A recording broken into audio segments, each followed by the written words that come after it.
మనం అదిరిపోయి బట్టలు వేసుకొని కిరాకున్నావు మామా. చాందా చాందా చాందా రే. క్వాలిటీ బెస్ట్, బెస్టర్, బెస్టెస్ట్, రేట్ తక్కువ తక్కువ తక్కువెస్ట్. పండగ కాకపోయినా KLM లో ప్రతిరోజు పండగే. 365 days offers. If it is an intelligence failure, yes it is. If it is a failure of army also.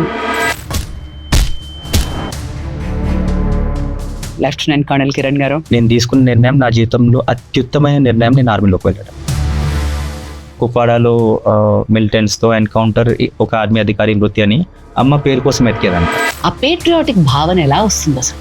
There was an incident wherein a soldier is killed. Someone takes that body to the home. She asked a logical question. जब भर्ती हुआ था 1 centimetre कम भी हुआ था, आपने लिया नहीं, लेकिन आज तो मेरे को आधा ही बच्चा वापस दिया. That officer cried there. ఎన్ని సంవత్సరాలు ఆర్మీలో వర్క్ చేసి మీరు ఎడ్యుకేషన్ రంగాన్ని చూస్ చేసుకోవడానికి కారణం ఏంటి? I think the toughest question. Sitaramam అనే సినిమా చూసాం మేము. అలా మీకు కూడా సీత దొరికిందా? సీత దొరికిందండి. అండ్ సీత కూడా ఆర్మీలోనే ఉందండి. నేను మణిపూర్లో ఉన్నాను, రిటైర్ అయ్యే ముందు వైఫ్ కార్గిల్లో అండి. మేమిద్దరము ఫీల్డ్లో ఉండి పాపకి న్యాయం చేయలేకపోతున్నాము. Anybody asking my name, she tells them this my father's rank and his name is Kiran Kumar Reddy. How proud daughter. చాలా మంది ఆఫీసర్స్ ఉన్నారు, భార్యలకి తెల్ల చీర కొనిస్తారు. It has a deeper meaning. When you are at the LOC, what goes through? So line of కంట్రోల్లో ప్రతిరోజు ఒక యుద్ధం అండి.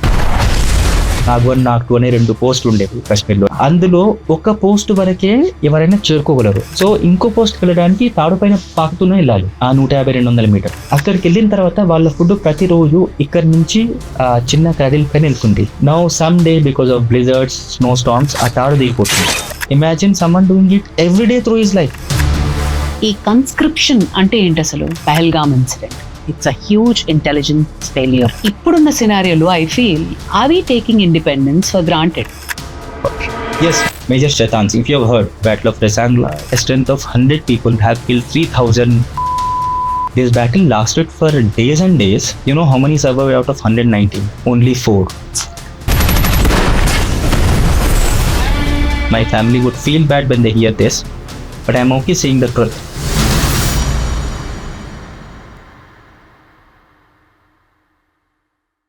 చనిపోతామని తెలిసి కూడా యుద్ధం చేసేవాడు సైనికుడు. అలా ప్రాణాల్ని పణంగా పెట్టి మనకి స్వాతంత్రం తెచ్చిపెట్టిన జవాన్లందరికీ గౌరవంగా, సగర్వంగా ఈరోజు మనం స్వాతంత్ర దినోత్సవాన్ని సెలబ్రేట్ చేసుకుంటున్నాం. I'm so very happy. ఈరోజు ద భార్గవి షో అన్ఫిల్టర్డ్ లో ఉన్నారు లెఫ్టినెంట్ కర్నల్ కిరణ్ కుమార్ రెడ్డి గారు. జై Hind sir. Jai Hind. How are you? I'm great, Bhargavi. How are you? I'm very good and thank you so much for joining us. And thank you for having me. స్వాతంత్ర దినోత్సవ శుభాకాంక్షలు. Thank you and same to you, Bhargavi.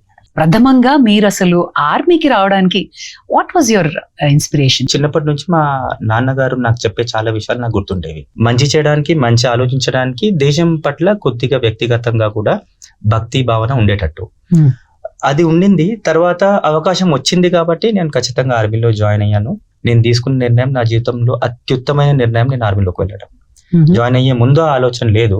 Join అయ్యి service చేసి retire అయిపోయిన తర్వాత అనిపించింది, ఇంతకన్నా మంచి జీవితాన్ని నేను బతికేవాడిని కాదేమో ఒకవేళ ఆర్మీలో లేకపోతే. ఎవరు అపోజిషన్ రాలేదా మీకు? వద్దులే, ఎందుకు అంత కష్టం, సింపుల్ జాబ్ చేసుకో? అమ్మ మొదట్లో కొద్దిగా అనేదండి ఆర్మీలో వెళ్ళినప్పుడు. ఎందుకంటే నేను కమిషనింగ్ అయిపోయిన తర్వాత ఫస్ట్ పోస్టింగ్ కుప్వాడాకి వెళ్ళండి, లైన్ ఆఫ్ కంట్రోల్ దగ్గరికి 2007-8లో. వెళ్ళిన తర్వాత 3 నుంచి 4 నెలలు నెట్వర్క్లు లేను అసలు. నేను అక్కడికి వెళ్ళడం కొత్త, విన్నాను ఇట్లా ఉంటుందని. ట్రైనింగ్ అకాడమీలో ఇన్స్ట్రక్టర్స్ చెప్పడం, ఎవరైతే ఆఫీసర్స్ ఉన్నారో యంగ్ క్యాప్టెన్స్, మేజర్స్. వెళ్ళిన తర్వాత నేను వెళ్ళిపోయే ముందు అమ్మకి కాల్ చేసిన, ఏదో ల్యాండ్ లైన్ నుంచి. అప్పుడు వెళ్ళిపోయిన తర్వాత 4 నెలల వరకు అమ్మకి, అన్నకి, ఇంట్లో ఎవరికి కూడా కాల్ చేయడం జరగలేదు. మధ్యలో న్యూస్ రావడము అప్పుడు, అండ్ వాట్సాప్ లేదు అప్పుడు. 17-18 సంవత్సరాల కింద ఇంకే విధంగా కూడా తెలుసుకునే ఛాన్స్ లేదు. వెబ్సైట్ కమ్యూనికేషన్ లేదండి. టీవీలో ఎప్పుడు కూడా హెడ్లైన్స్ లో వస్తే కుప్వాడాలో మిలిటెంట్స్ తో ఎన్కౌంటర్, ఒక ఆర్మీ అధికారి మృతి అని అమ్మ పేరు కోసం ఎతికేదంట. కిరణ్ అని పేరు రాదు కదా అని, ఆ పేరు వచ్చేంత వరకు ఏడ్చేదంట. నాకు తర్వాత చెప్పింది. 4 నెలల తర్వాత నేను వచ్చి మాట్లాడితే ఆమెకు తెలిసింది. అప్పుడు నాకు చెప్పింది, నాకు ఎవరిదో నెంబర్, ఏదో ఒకటి నాకు లింక్ కావాలి, కాంటాక్ట్ కావాలి. ఈ కారణంగా అమ్మకి కొద్దిగా ఇష్టం ఉండేది కాదు. కానీ ఒక 5 సంవత్సరాలు నేను ఆర్మీలో ఉన్న తర్వాత ఆమె అనేది, నేను చాలా గర్వపడుతున్నాను ఆర్మీలో ఉన్నాను కానీ. ఆమె ఆలోచన మారింది 5 సంవత్సరాల తర్వాత, ఇంచుమించు 5 సంవత్సరాల తర్వాత. ఈ రోజు కూడా అమ్మ చాలా సంతోషం ఉంది ఆర్మీ వల్ల. మొదట్లో ఆ భయం ఉండేది ఆమెకి, ఇప్పుడు లేదండి. ఇప్పుడు ఆమె అంటది, నా కొడుకు 6 నెలలు కనపడపోయినా, వినపడపోయినా నాకు తెలిసి ఎక్కడో క్షేమంగా ఉంటాడు, ఆర్మీలో ఉన్నాడు. సీతారామం అనే సినిమా చూసాం మేము. చూసారా మీరు? చూసాను. అలా మీకు కూడా సీత దొరికిందా? సీత దొరికిందండి, అండ్ సీత కూడా ఆర్మీలోనే ఉందండి. వండర్ఫుల్. సో మేడం ఏం చేస్తున్నారు? She is also lieutenant colonel. She is presently posted to Kargil. Wow. So madam is still serving and you are in education. Yeah, I retired prematurely and she is still serving. So how are you connected? We met online in the year 2008 and we got married in 2014. Okay. And our సంవత్సరాల తర్వాత reason is same. She being in the army, I being in the army, మేము ఇద్దరం వేరే దగ్గర ఉండే వాళ్ళము. మాట్లాడడం అది జరిగింది and finally we got married in 2014. So partner కూడా ఆర్మీలో సేమ్ ప్రొఫెషన్ లో ఉన్నప్పుడు మీరు ఎందుకు క్విట్ చేయాల్సిన అవసరం ఎందుకు వచ్చింది? అమ్మ బాగా ఏజ్డ్ అయిపోయిందండి, ఫాదర్ చిన్నప్పుడే పోయారు, పాపకి 5 సంవత్సరాలు. నేను మణిపూర్లో ఉన్నాను రిటైర్ అయ్యే ముందు, వైఫ్ కార్గిల్లో అండి. మేమిద్దరము ఫీల్డ్లో ఉండి పాపకి అమ్మకి ఇద్దరికి న్యాయం చేయలేకపోతున్నాము. మా ఇద్దరిలో ఎవరో ఒకరు వదిలేయాల్సి వచ్చింది. మేము ఇంకెవరిని ఇన్వాల్వ్ చేయకుండా మేము ఇద్దరమే కూర్చొని మాట్లాడాము. అండ్ ఐ రాదర్ థాట్ నేనే క్విట్ చేస్తానంటే. And in a way I support this act, or I support this, that women should be equally supported as much as we do for men. So I told her that I'll take the decision, let me quit and you continue, I'll support you. And the daughter is with me now. I take care of my daughter and my mother both. Coming to Kashmir, మీరు serve చేశారా కాశ్మీర్ లో? Yeah, for long time, very long time. I know Kashmir more than Telangana. So article 370 వచ్చిన తర్వాత జీవితం ఎలా మారింది? Article 370 abrogation కాకముందు full control ఉండేది కాదు సెంట్రల్ గవర్నమెంట్, ఎందుకంటే స్పెషల్ స్టేటస్ ఉంది కాబట్టి. But this was very badly, or it was used for the worst. Militancy పెరగడము, టెర్రరిజం పెరగడము, ఇంటింట్లో ఒక టెర్రరిస్ట్ తయారవ్వడము, గ్రోత్ కంప్లీట్లీ ఆగిపోయింది. And the local leaders never wanted these people to be educated, ఎందుకంటే వీళ్ళు చదువుకుంటే వీళ్ళకి ఢిల్లీ తెలుస్తుంది, ఇండియా తెలుస్తుంది, and so they would never become a terrorist. But people were eating on it. People are prospering on it, unfortunately. And the happiest was our neighboring country on the west, because they could use these people, exploit this situation of special constitutional status of Kashmir, and inject lot of terrorism into Kashmir. Now, Kashmir lo recorded militant terrorist ఈ రోజు 2000 మంది ఉండొచ్చు భారత ఇంచుమించుగా. 2000 మంది ఒకవేళ recorded అయితే ఇంకో 2000 మంది అనుకుందాం ఉన్నారు మన లిస్ట్లోకి రాకుండా అని. 4000 మంది అనుకున్నాం. దాన్ని మెయింటైన్ చేయడానికి 5 లక్షల ఆర్మీ అక్కడ ఉంది. ఎకనామికల్ గా పెద్ద లాస్ కదా. ఇదే మిలిటెన్సీ లేకపోతే, టెర్రరిజం లేకపోతే, Kashmir is more beautiful than Switzerland, because I have been to the places where no one else can. It is certainly more beautiful than Switzerland. There is no tourism in Kashmir. There was no tourism. It is getting better now. And the Kashmir is not ready to mingle with the other population of the country. It's completely. There are no corporate houses there. There is no growth. There are no factories. They are just barely surviving on nature.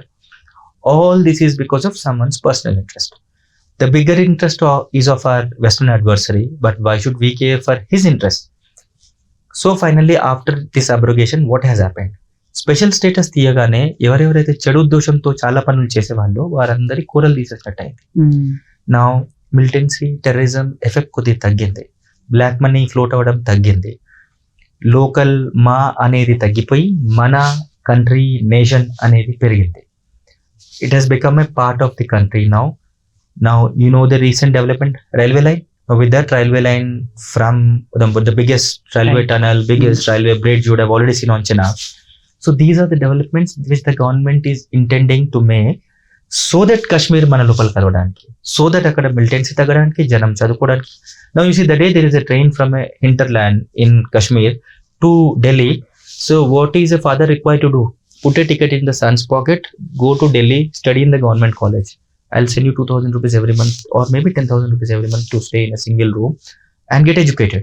So 10 years down the line, you would have had at least maybe 2 lakh people well educated. అంటే వీళ్ళని కూడా జనాల్లోకి, జనజీవన స్రవంతిలోకి వచ్చేలా చూడాలి, వీళ్ళు కూడా మనలో ఒక భాగం అనిపించడానికి చాలా ట్రై చేస్తున్నారు. భార్గవి, మీరు నమ్మరు, అక్కడ ఊర్లలో ఉంటారు కదా కశ్మీర్ లో, ఫర్ దెమ్ జన్నతి Srinagar. They don't know anything beyond Srinagar. చచ్చే ముందు ఒక్కసారి శ్రీనగర్ చూడాలని, అంతే పక్కనే మళ్ళీ. So Delhi is out of question. Forget US, forget other countries, western countries or southern poles. For them, Delhi is alien. So you know what the government steps? There is free education for the kids of Kashmir in case they want to study elsewhere. There are massive reservation. There is massive reservation, right?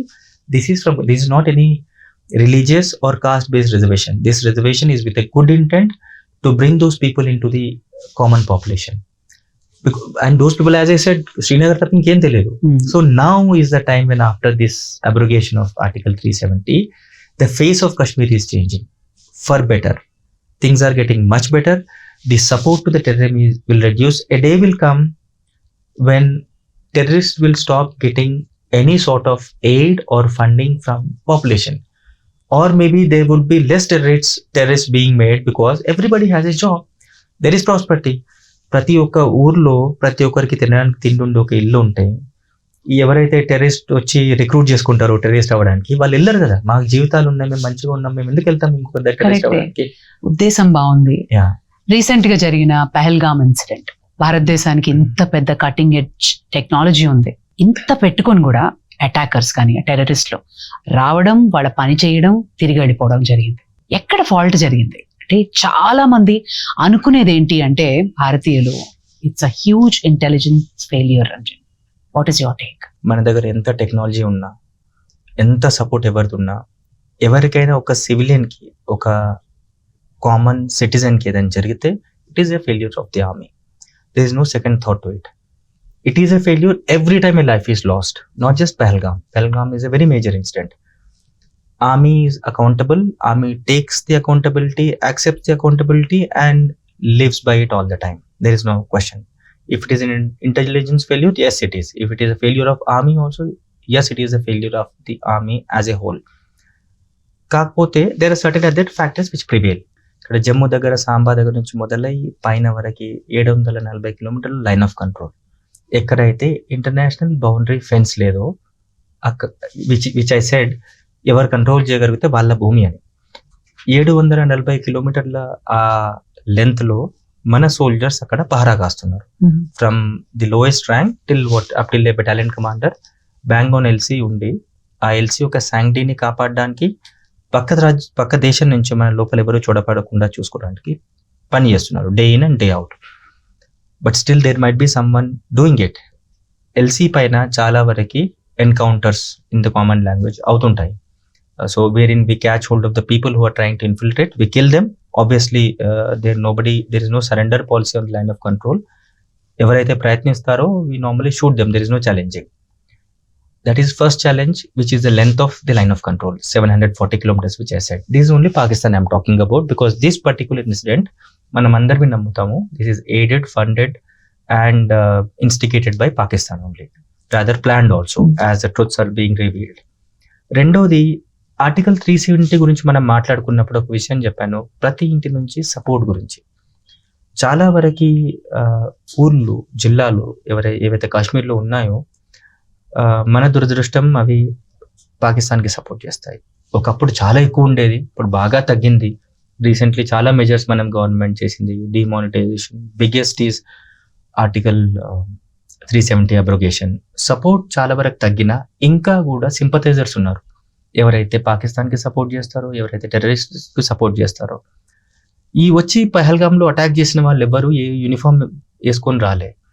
They are from the common population. అందులో 3-4 directly పాకిస్తాన్తో link ఉన్న వాళ్ళు ఉంటారు. మిగతా ఎవరైతే ఉన్నారో ఆ ఊళ్ళలోంచి as a terrorist, as a militant recruit చేసుకున్న వాళ్ళు. వాళ్ళ డైరెక్ట్ మోటివ్ ఏం లేదు. Either they are provocated saying కి మీ జీవితాలు అస్సలు బాగాలేవు, ఇండియన్ గవర్నమెంట్ బాగాలేదు అని, which is not the truth. Either they are aggrieved by something. గతంలో వాళ్ళతో ఏదో చెడు జరిగితే ఇండియన్ గవర్నమెంట్ వల్లే జరిగిందని వాళ్ళని తీసుకెళ్ళడము. మూడోది పేదరికం, నిజానికి కూడా లేకపోవడం. ఈ రోజు స్టెప్స్ తీసుకుంది గవర్నమెంట్. గత 5 ఏళ్ళుగా, గత 10 ఏళ్ళుగా చాలా విషయాలు జరిగినాయి. కానీ ఒక రాష్ట్రం అభివృద్ధి చెంది అక్కడ టెర్రరిజం కంప్లీట్గా పోవాలంటే ఒక చిన్న పీరియడ్ పడుతుంది. 20 సంవత్సరాలు, 30-40 సంవత్సరాలు. 30 సంవత్సరాల తర్వాత పహల్గామ్ లాంటి ఇన్సిడెంట్ అసలు జరగకపోవచ్చు. ఎందుకంటే ఈ రోజు ఏ విధంగా పాకిస్తాన్కి సపోర్ట్ దొరుకుతుందో అప్పుడు అట్లాంటి సపోర్ట్ ఇవ్వడానికి ఎవరు మిగలరు. ఎందుకంటే అంత డెవలప్మెంట్ జరుగుతుంది. మొదటి రైల్వే లైన్ ఈ రోజు వెళ్ళింది.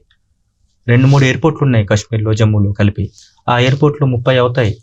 ఈ రైల్వే లైన్ ఒక 5,000-10,000 కిలోమీటర్ల రైల్వే నెట్వర్క్ అయినప్పుడు ఈ కాశ్మీర్కి సంబంధించిన జనాభా మన దేశంలోకి వచ్చి చదవడము, ఉద్యోగాలు చేయడము, ఇక్కడి నుంచి అక్కడికి పెళ్లిళ్ళు చేసుకుని వెళ్ళడము, వాళ్ళ అందరిలో కలిసిపోయినప్పుడు కాశ్మీర్లో ఈ రోజు ఉన్న పరిస్థితి మారిపోతుంది కంప్లీట్.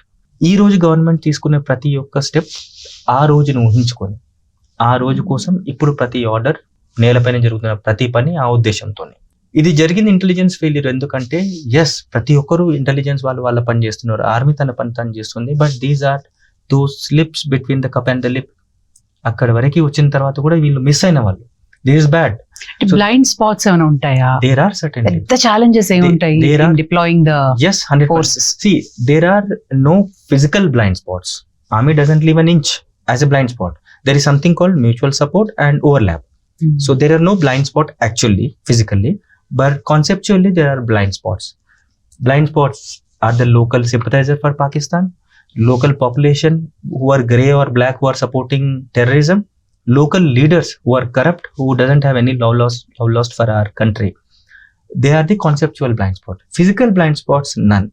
But ఇవన్నీ చెప్పిన తర్వాత కూడా కారణాలు చెప్పినా కూడా the responsibility still remains with army. Accountability still remains with army. It is a failure, no doubt. But yes, the army will come up. And మీకు తెలిసే ఉంటుంది Bhargavi. So people who are involved are already killed by army of Meghdoot, which has recently Right. come up. Army doesn't spare. But how many ever we kill, మనం పోయిన ప్రాణాలని మళ్ళీ తీసుకురాలేము. And మన ప్రజల మీద, మన ప్రజలకి, మన ప్రభుత్వం మీద, మన ఆర్మీ మీద నమ్మకం ఉండాలి ఎప్పుడు కూడా. That they are the best, they are going to do the best. Cross border infiltration ని డిటెక్ట్ చేయడానికి ఎలాంటి ఛాలెంజెస్ ఉంటాయి? Technically not much. We have the technology, మనం ఇంకా మంచి టెక్నాలజీ కోసం కూడా చేస్తున్నాము and the government is up for it.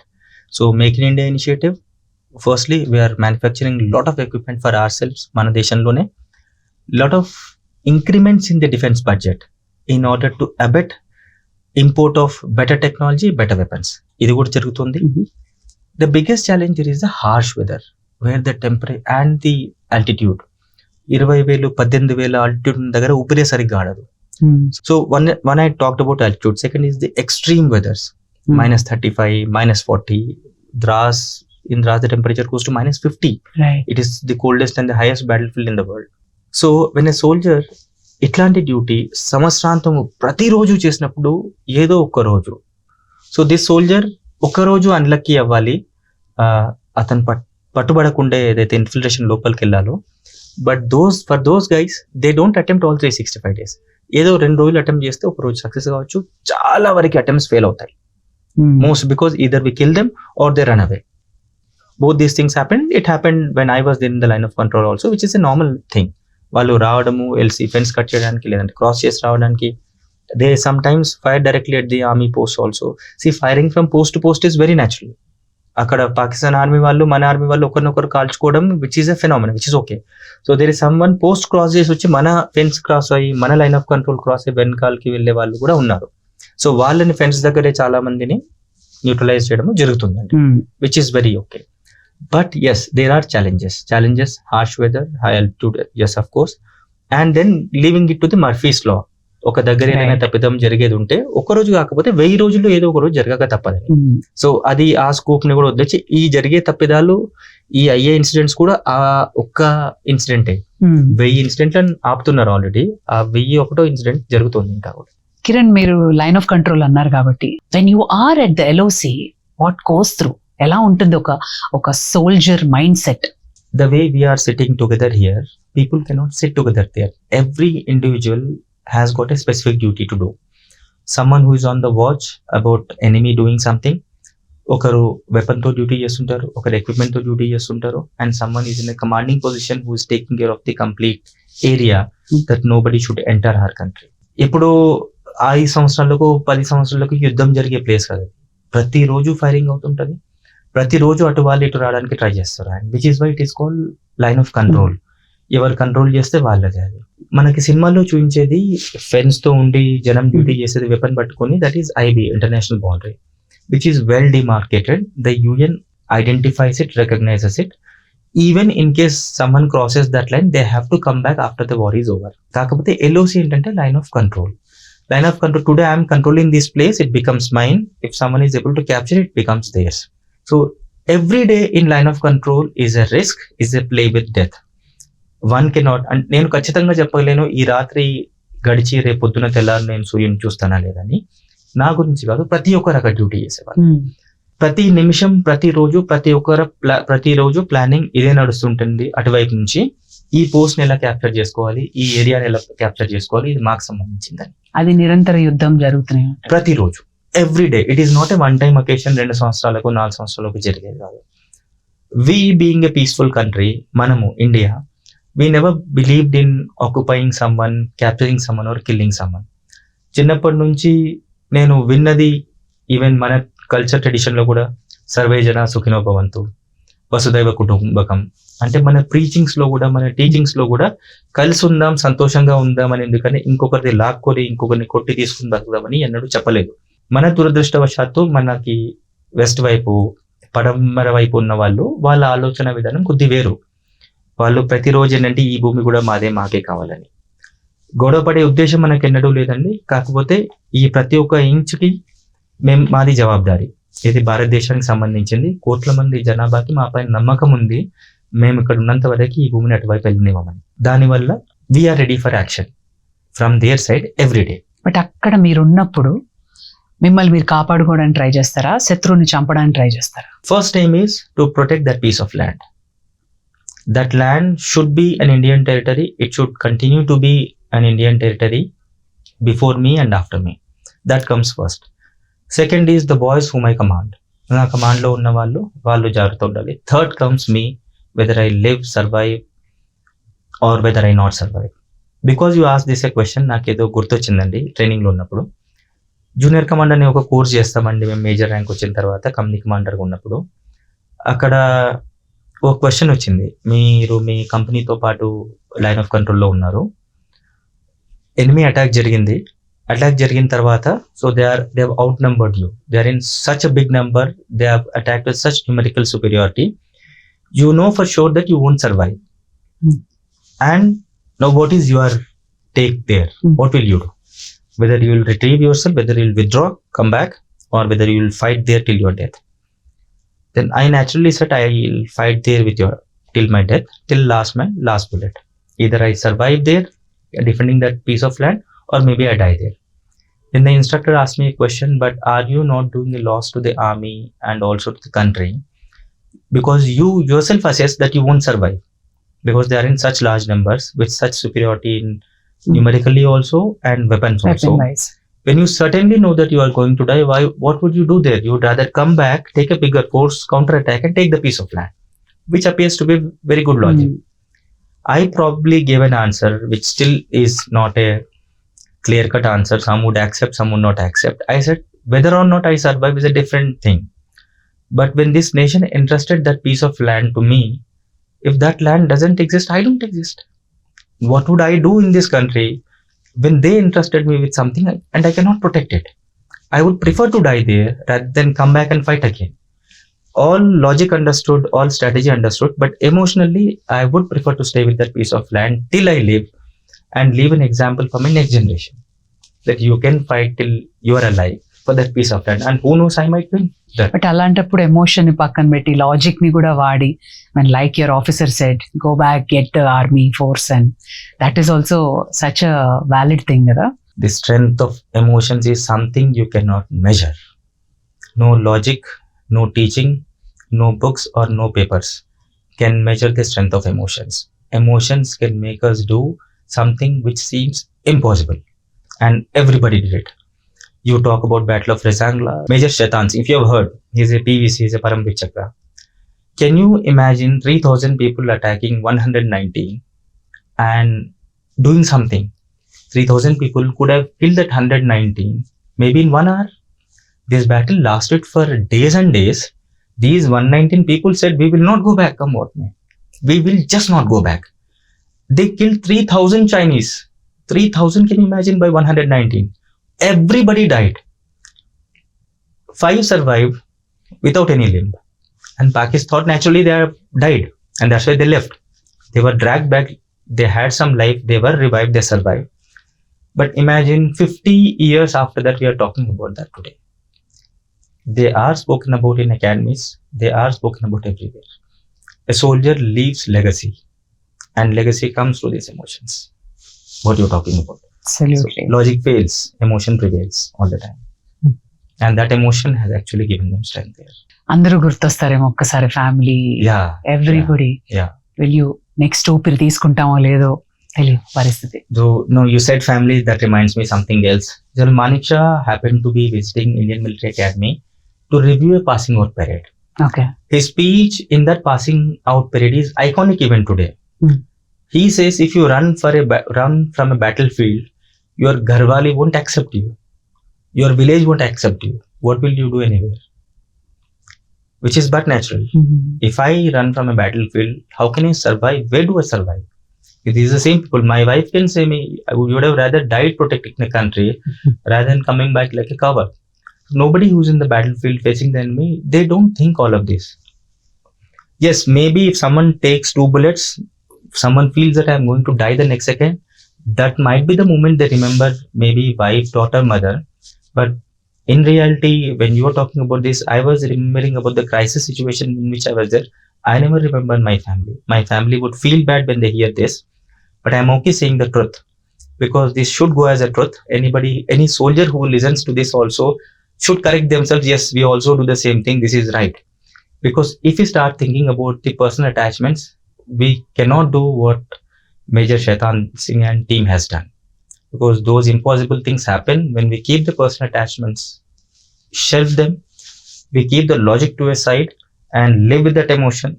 Either we live or I die with this piece of land. China వాళ్ళ ఎక్స్పాన్షనిజం గురించి చెప్తారా కొంచెం? చైనా కాన్సెప్ట్ ఏంటంటే ఈ ప్రపంచం అంతా చైనాదే అని, ఈ ప్రపంచంలో ఉన్న ప్రతి నేల చైనాకు సంబంధించింది అని. వాళ్ళు వాళ్ళ పిల్లలకు కూడా స్కూల్లో చదివించేటప్పుడు ఇదే చదివిస్తారు, ఈ నేలంతా మనదే, ఏదైనా దేశం గురించి. And so they call it just wars. If they fight against Hong Kong, capture Hong Kong and take it, they say it is a just war. We did not hit anyone. Hong Kong మాకు సంబంధించిందే, ఈ కొద్ది సంవత్సరాలు ఇంకెవరో rule చేశారు. We're taking our land mass back, giving a guilt free licence to their own population and their own soldiers. మీరు తప్పు చేయట్లే, జస్ట్ న్యాయం కోసం మీరు పోరాడుతున్నారని వాళ్ళ ఆలోచన అదొకటి. రెండోది, ప్రపంచం మొత్తం పైన కంట్రోల్ కోసము ప్రతి ఒక్క దేశంతో ఏదో ఒక ప్యాక్ట్ చేయడము, లేదంటే ఏదో ఒక మిలిటరీ ఎస్టాబ్లిష్మెంట్ ని అక్కడ చేకూర్చడము. For example, string of pearls. ఇండియాని కంట్రోల్ చేయడానికి మేరీ టైం నీళ్ళ మార్గాన మన చుట్టూ నెక్లెస్ లాగా ఒక మిలిటరీ ఎస్టాబ్లిష్మెంట్స్ ని ఏర్పాటు చేశారు. డిజిబూటి ఆఫ్రికాలో స్టార్ట్ అయ్యి, దాని తర్వాత మాల్దీవ్స్ లో, శ్రీలంకలో హంబన్టోట, దాని తర్వాత బంగ్లాదేశ్ లో. It looks like a necklace because of the shape of India. That is primarily ఇండియాకి అగేన్స్ట్ గా. రేపు ఇండియాతో ఏదైనా గొడవ జరిగితే ఇండియాని కంటైన్ చేయడానికి, ఇండియాని ఆపడానికి, ఇండియాకి అగేన్స్ట్ గా ఏదైనా అగ్రెషన్ చేయడానికి స్ట్రింగ్ ఆఫ్ పర్ల్స్ ని తీసుకొచ్చింది.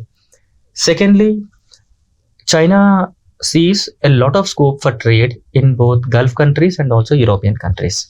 యాజ్ ఆఫ్ నో చైనా ఒకవేళ యూరోప్ కి చైనా షిప్స్ వెళ్ళాలంటే, కార్గో వెళ్ళాలంటే, మన బే ఆఫ్ బెంగాల్ కింద నుంచి పసిఫిక్ అట్లాంటిక్ ఓషన్స్ అన్ని క్రాస్ అయ్యాల్సి ఉంటుంది, which is a big route.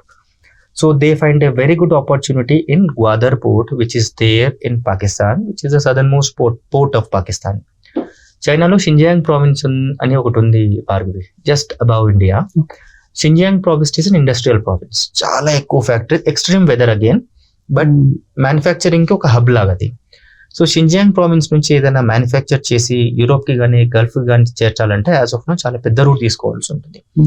కాబట్టి చైనా పాకిస్తాన్ తో ఒక ప్యాక్ చేసుకుంది. ఈ చైనా ద్వారా, చైనా నుండి ఒక రోడ్ ని కన్స్ట్రక్ట్ చేసి కింద గ్వాదర్ పోర్ట్ వరకు కలపడము, గ్వాదర్ పోర్ట్ నుంచి పాకిస్తాన్ యొక్క గ్వాదర్ పోర్ట్ ని యూజ్ చేసుకొని అక్కడి నుంచి షిప్ అండ్ కంటైనర్స్ లో యూరోపియన్ కంట్రీస్ కి, గల్ఫ్ కి వీళ్ళ గూడ్స్ వెళ్ళడానికి. పాకిస్తాన్ కి వీళ్ళు ఇచ్చిన ట్రాప్ ఏంటి, ల్యూర్ ఏంటి, మీ మొత్తం దేశంలో నేను ఒక 8 lane ఎక్స్ప్రెస్ వే కన్స్ట్రక్ట్ చేస్తే మీ దేశంలో ఉద్యోగాలు పెరుగుతాయి లేబర్కి, తర్వాత మీ ట్రాన్స్పోర్ట్ సిస్టమ్ నెట్వర్క్ బాగుతుంది. గ్వాదర్ పోర్ట్ ని నేను కన్స్ట్రక్ట్ చేసుకుంటే మీరు యూజ్ చేసుకోవచ్చు. Gwadar is an amazing port, anchoring అది చాలా బాగుంటుంది, మీ ఇంటర్నెట్ లో కూడా ఫొటోస్ చూడొచ్చు. And I'm sure this will rake up some interest in the viewers. Everybody would search Gwadar port. Gwadar port లో చాలా డెవలప్మెంట్స్ అయ్యాయి because of this belt and road initiative of China. So it has already done, in a way, China is trapping Pakistan into a debt trap policy, which is China's policy actually. ప్రతి ఒక్కరికి హమ్మన్టోట శ్రీలంక చేసి 99 సంవత్సరాలు lease తీసుకుంది పాకిస్తాన్. దాని తర్వాత ఇచ్చిన అప్పు ఎంత అంటే శ్రీలంక జీడిపి కంటే కూడా ఎక్కువ. which Sri Lanka can never repay. So Sri Lanka will remain subservient to China because of the debt. So which is this funda or phenomena is called debt trap policy. Okay. So give debt and trap them. They listen to us. So they have done the same thing with China, Pakistan. Pakistan lo kuda Xinjiang province nunchi Gwadar port variki road katti Pakistan ని తన పైన ఆధారపడేలా చేసి అప్పిచ్చి ఆ interest కూడా కట్టలేని పరిస్థితి పాకిస్తాన్ ఉంది. Now Pakistan has to listen to China because of whatever good they have done. There is one more conflicting thing is when this road ఏదైతే నేను చెప్పాను షింజియాంగ్ ప్రావిన్స్ నుంచి పాకిస్తాన్కి వెళ్ళేటప్పుడు గిల్గిట్ బాల్టిస్తాన్ క్రాస్ అవ్వాలి. Gilgit Baltistan is Pakistan occupied Kashmir territory. India claims it belongs to us. So whatever happened in 1947 or before that, it remained as POK, Pakistan occupied Kashmir. India is not happy about China making a road in that.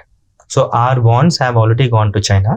But someday when we retain our territory, mana bhumi manaku chendin roju, China will have a bad time. Because it is up to us, our government, mana government decide చేస్తుంది ఆ road చైనాకు access ఇవ్వాలా లేదా అనేది. Chicken స్నెక్ అని అక్కడక్కడ వింటూ ఉంటాం. What is that? Chicken snake భార్గవి is a corridor which connects India with the northeastern states of India. It is near the city of Siliguri. The thinnest part would be around 19 kilometers. At chicken snake, it appears like a chicken snake, so thin. The northeastern states అవి మనకి తలలా కనపడతాయి ఒక chicken కి, ఇది బాడీలా కనపడుతుంది India అంత సన్న. And why chicken snake? Because chicken snake చాలా సెన్సిటివ్, కట్ చేయడం ఈజీ అని.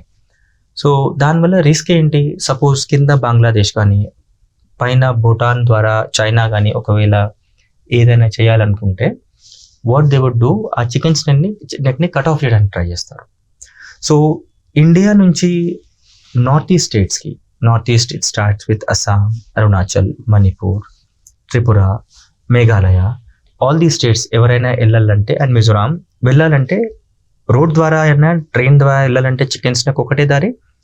బై ఎయిర్ వెళ్ళాలన్నా బంగ్లాదేశ్ పైనుంచి వెళ్ళాలి, లేదు అంటే పైనుంచి తిరిగి వెళ్ళడం, దట్స్ అన్ ఆప్షన్.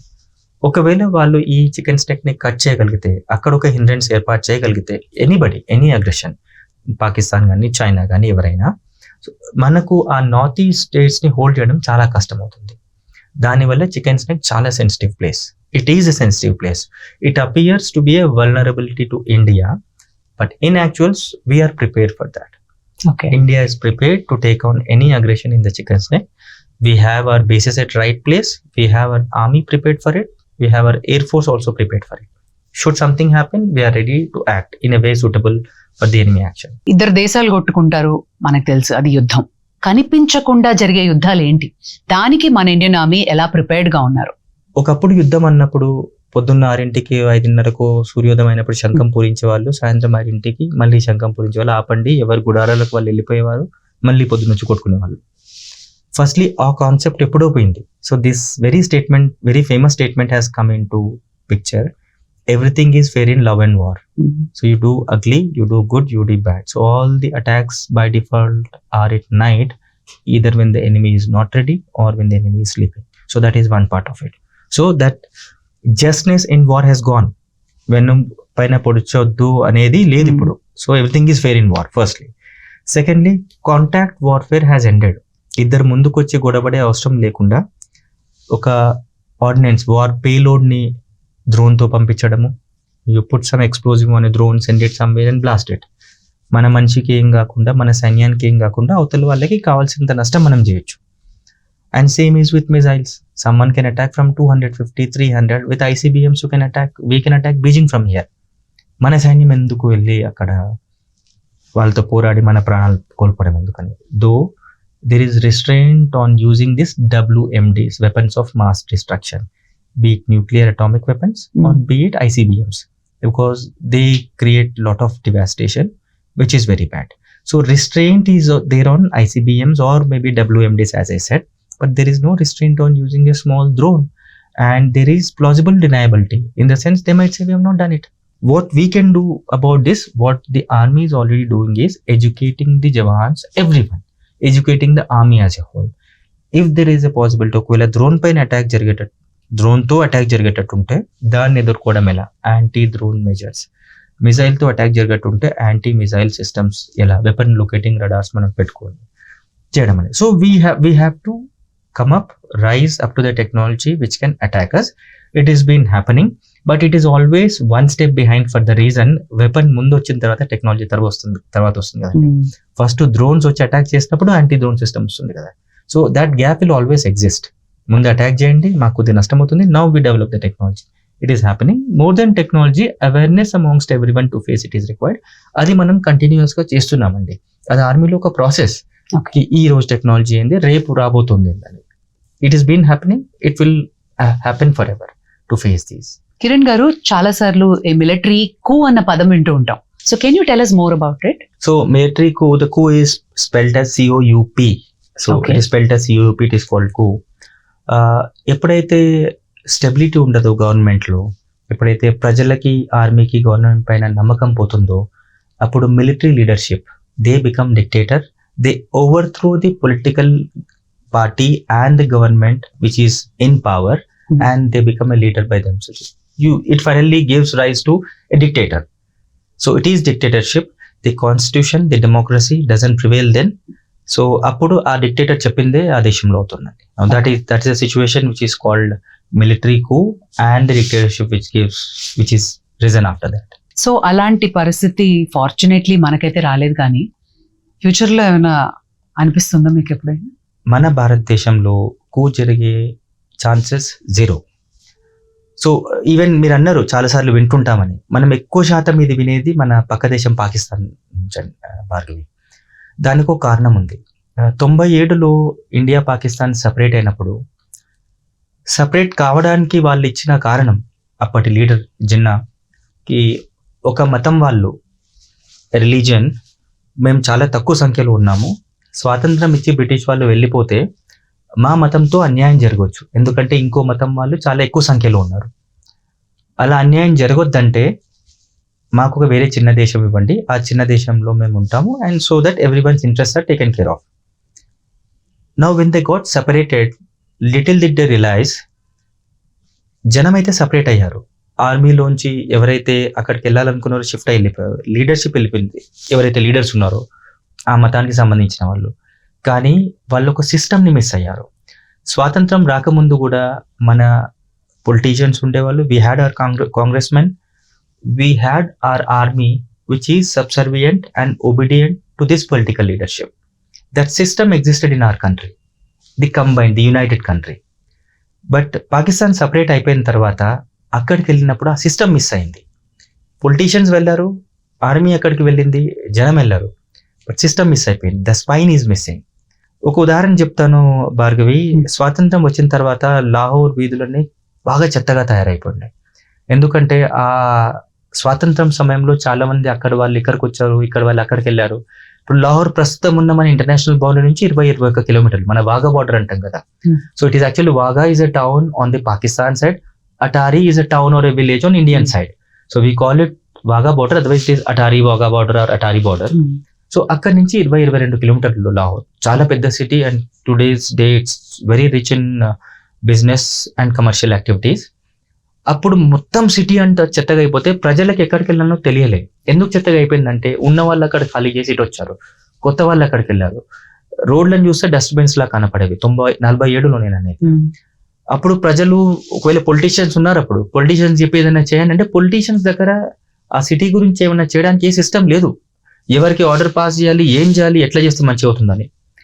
అప్పుడు ఒక ఆర్మీ సీనియర్ ఆఫీసర్ ఇనిషియేటివ్ తీసుకొని ఆర్మీకి సంబంధించిన ప్రతి ఒక్కరిని రోడ్లపైకి తీసుకొచ్చి ఆ ఏరియాలో ఉన్న కంటోన్మెంట్లో ఉన్న ఆర్మీ వాళ్ళని లాహోర్ మొత్తం రోడ్లను 6 రోజుల్లో స్పిక్ అండ్ స్పాన్ మెరిపించాడు. No, why could he do that? Because political power and political lineage లేకపోయినా, but army is carrying its lineage. Army know still how to function. If one officer of an army is present, so he can take command of people and he knows how to work, because the people who follow, they also know the discipline, they are bound by it, they have been doing it, whereas the political system failed to do anything. So that's a very small incident because of which the people of Lahore went gaga over army. They developed their trust more on army, and the trust on the politicians got diluted. Such incident have happened pan Pakistan in those days. This is one small example I gave which the people can connect. So every other thing happened, such like situations wherein the people thought army is good, politicians are useless because they are not doing anything. Now, when a nation rises in these circumstances, ఎక్కడైతే ప్రజలకి రాజకీయం మీద, రాజకీయ నేతల పైన and ప్రభుత్వం పైన నమ్మకం లేకుండా ఆర్మీ పైన నమ్మకం ఏర్పడుతుందో ఆ దేశం యొక్క కాన్స్టిట్యూషన్, ఆ దేశం యొక్క గవర్నమెంట్ ఆల్రెడీ వీక్ అయిపోయింది. సో దాని బునియాదే చాలా వీక్ పాకిస్తాన్ కి. నో అట్లాంటి బునియాద్ ఉన్న, so now it is in there blood. ఈ రోజు ఎవరైతే పాకిస్తాన్ చీఫ్ ఉన్నారో అతను పుట్టినప్పుడు he was born in Pakistan. By then Pakistan is already independent, but he was born with this thought, because we are supreme, because the politicians can't do anything. Why politicians can't do anything? Why that thought? Because the people think the same. And why did the people think the same? Because when they got independent, army was something worthwhile, and whereas politicians were useless. Whereas when we talk about India, in India the system was set. The same politicians, the same leadership, the same political governance, and the same army hierarchy, the same top brass. We were continuing the way we were when we got independent. We had a lineage, we had a history to follow. We don't even know that we can do such like things what happens in our western side. And even till today, no government can be stable in Pakistan because it is ingrained in the thoughts of the people. We never thought of that. When I was born, when I got into army, నేను అసలు ఆ విషయం గురించి ఆలోచించలేను, కూ చేయొచ్చని. It is like you asking me to tease my mother or tease my sister, because I can never do it, because I was never taught that. It is not in my mind. So even if you ask a question like that pertaining to coup, it is something alien which I cannot connect. Basically army respects prajaswamyam. Governments may come, they may vanish, politicians may rise, they may perish, but this army, the Indian army, will always support democracy, not political party, the democracy, the government. And we are happy being obedient and subservient to the democracy, because that is for a noble cause. It is not being someone's gulam. It is because the government has been successful all these years in taking care of the army and people in one go. 2 front కానీ ఒక 3 front war కానీ వస్తుంది అని జనాలు మాట్లాడుకుంటున్న టైంలో there is political uncertainty in Pakistan కానీ బంగ్లాదేశ్ కానీ. దీనికి మన ఇండియన్ ఆర్మీ ఎంత రెడీగా ఉంది? బంగ్లాదేశ్ తో అయినా, పాకిస్తాన్ తో అయినా వాళ్ళకి వీళ్ళని ఎలా కంట్రోల్లో పెట్టాలి, డిప్లొమసీని ఎలాగా బాగా యూజ్ చేయాలి, యుద్ధం వరకు రాకుండా వేరే విధంగా ఈ ప్రాబ్లమ్స్ ఎలా సాల్వ్ చేయాలో చాలా బాగా తెలుసు. And they have been successful in doing that. We have a great trust in the government.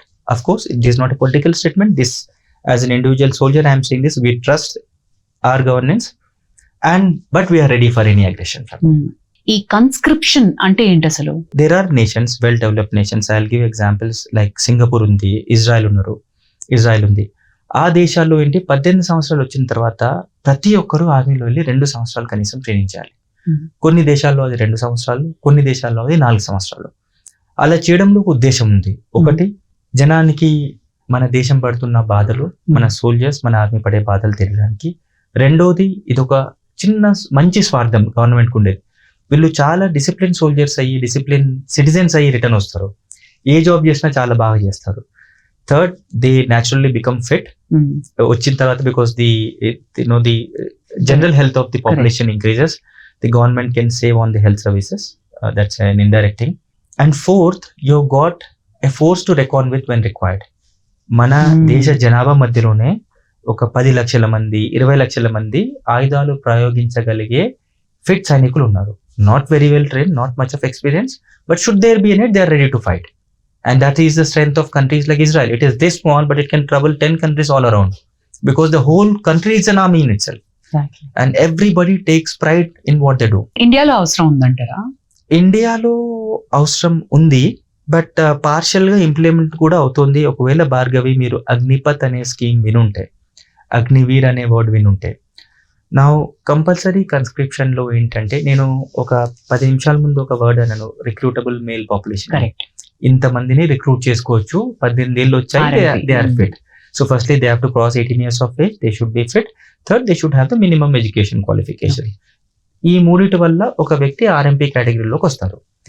So మన దేశ ఆర్ఎంపీలో ఇప్పుడు కోట్లలో ఉంటారు 18 సంవత్సరాలు దాటిన వాళ్ళు. Now you take example of Japan. Japan has got maybe half of the population which is very old, beyond 50, because their medical system is amazing. They live very long, maybe 100 years beyond, because of their habits also, not just medical system. మన దగ్గర youth చాలా ఎక్కువ ఉంది. No రిక్రూటబుల్ male population ఒకవేళ 25-30 కోట్లు ఉంటే అంతమందిని first train చేయడం సాధ్యం కాదు. Though it is desired, it would be great. Secondly, మన దేశ పరిస్థితుల్లో ఎక్కడైతే మనకి వెస్టర్న్ అడ్వర్సరీస్ ఉన్నారు, ఈస్టర్న్ అండ్ నార్దర్న్ అడ్వర్సరీస్ ఉన్నారు, అక్కడ ఈ తక్కువ అనుభవం ఉన్న 2 సంవత్సరాలను తీసుకెళ్లి వాడుకోలేము ఒకవేళ ట్రైన్ చేసిన. So it is a hit on the economy also.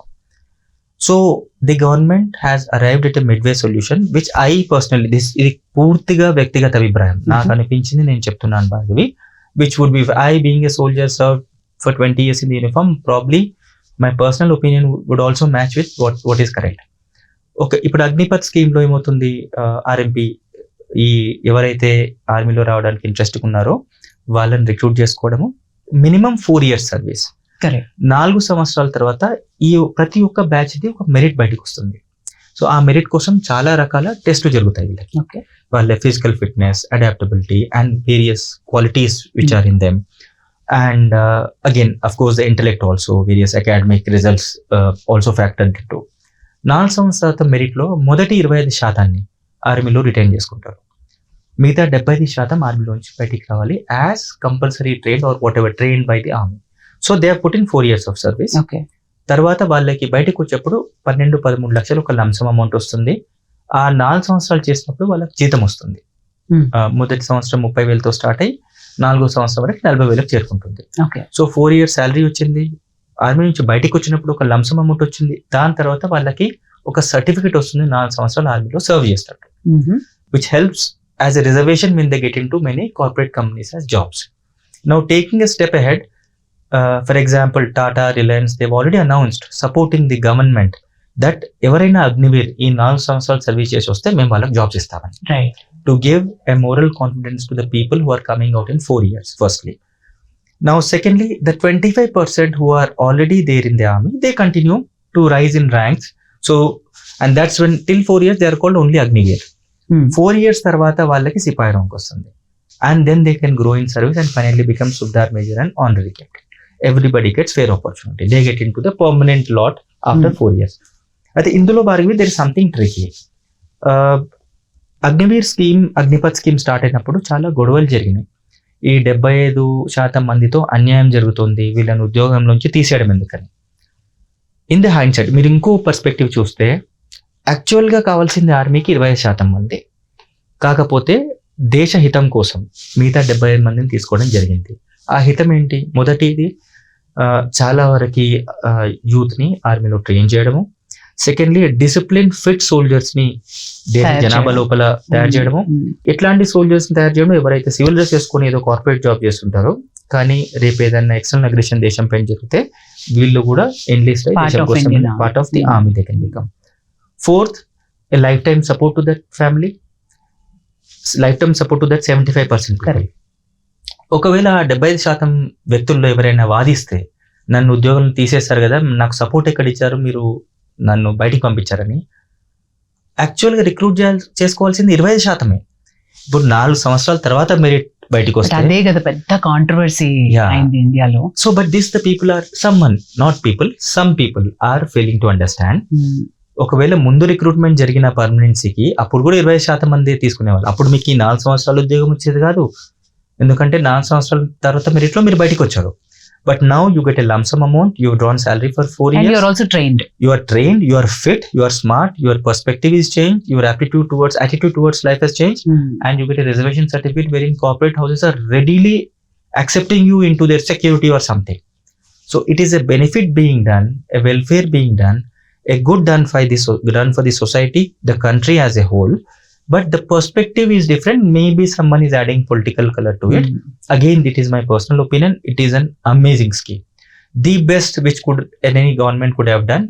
Deraya Drusta. It has come for good. Agnipath. మంచి సినిమాలు వచ్చాయి, లైక్ లక్ష్య కానీ, బార్డర్ కానీ. సో ఆర్మీ కాంటెక్స్ట్ లోకి తీసుకుని, సో ఈ సినిమాలు నిజంగా కరెక్ట్ గా డిపిక్ట్ చేస్తున్నాయా?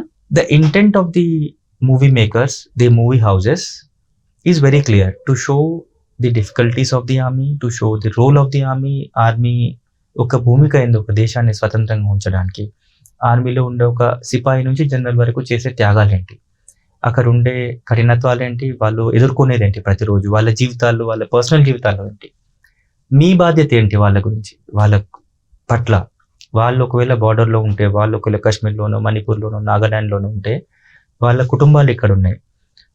ఈ దేశానికి సంబంధించిన ఒక బాధ్యత గల పౌరులుగా వాళ్ళ కుటుంబాల పట్ల మీకున్న బాధ్యత ఏంటి, మీరు ఇలా చేయాలనేది ఈ ఉద్దేశంతో తీసిన సినిమాలు ఇవన్నీ కూడా మనం మాట్లాడుకున్నాయి.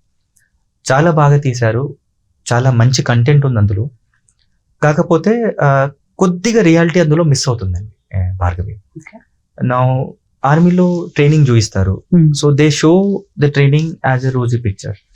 Like someone is coming, a cadet undergoes lot of pain, lot of toughness. It is not the cup of tea for every individual to suffer that training or to pass through that training.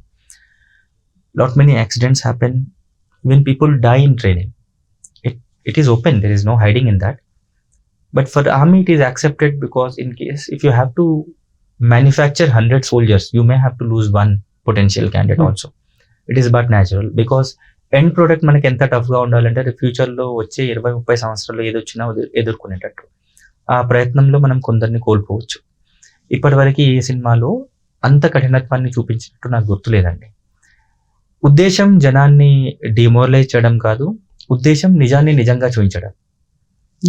ఒక cinema చూసి ఒకరు అకాడమీలోకి ట్రైనింగ్కి వచ్చి దాని తర్వాత line of control దగ్గర posting ఉన్నా, counter insurgency ఆపరేషన్స్లో posting ఉన్నా, నేను ఏదో అనుకుని వచ్చాను ఇక్కడ ఏదో ఉందని అనుకోతాను భార్గవి. నిజం ఏది ఉందో నిజం లాగే. మాకు చూపించేవి తెర మీద ఒకటి ఉంటుంది, చూపించనివి ఏంటి? ఒక పోస్ట్ ఎలా చూపించాలి, లేదు ఒక పర్సనల్ రిలేషన్ ఎలా చూపించాలి. ఒక ఆర్మీలో ఒక సిపాయి ఉన్నాడు, ఒక మేజర్ ఉన్నాడు, వాళ్ళ ఇళ్లలో ఎలా ఉంటుంది.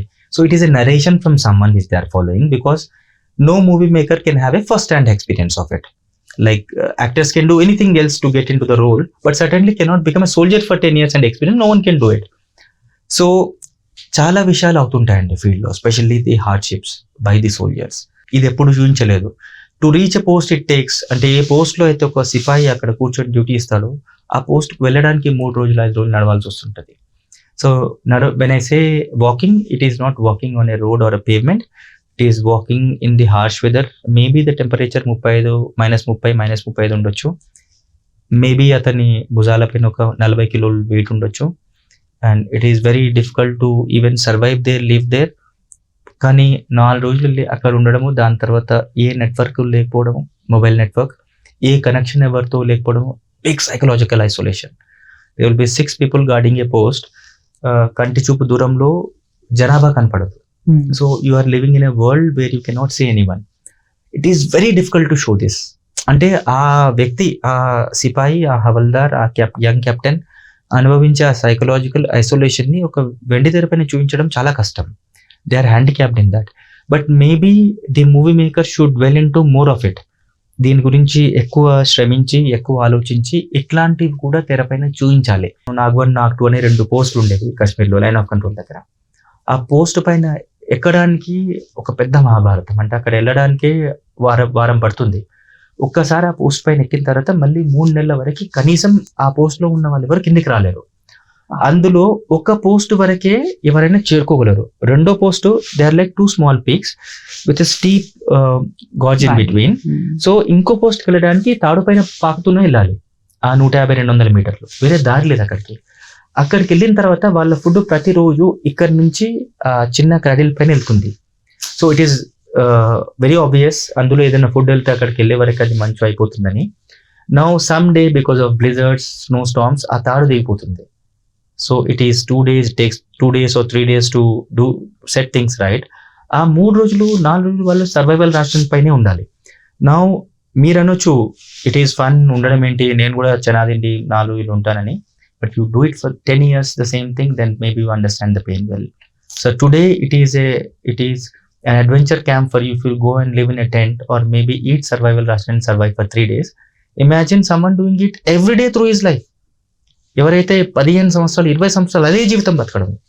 So for someone it is really tough. So these things are difficult to be depicted in movies, but anybody would feel happy if the movie makers try and make an attempt.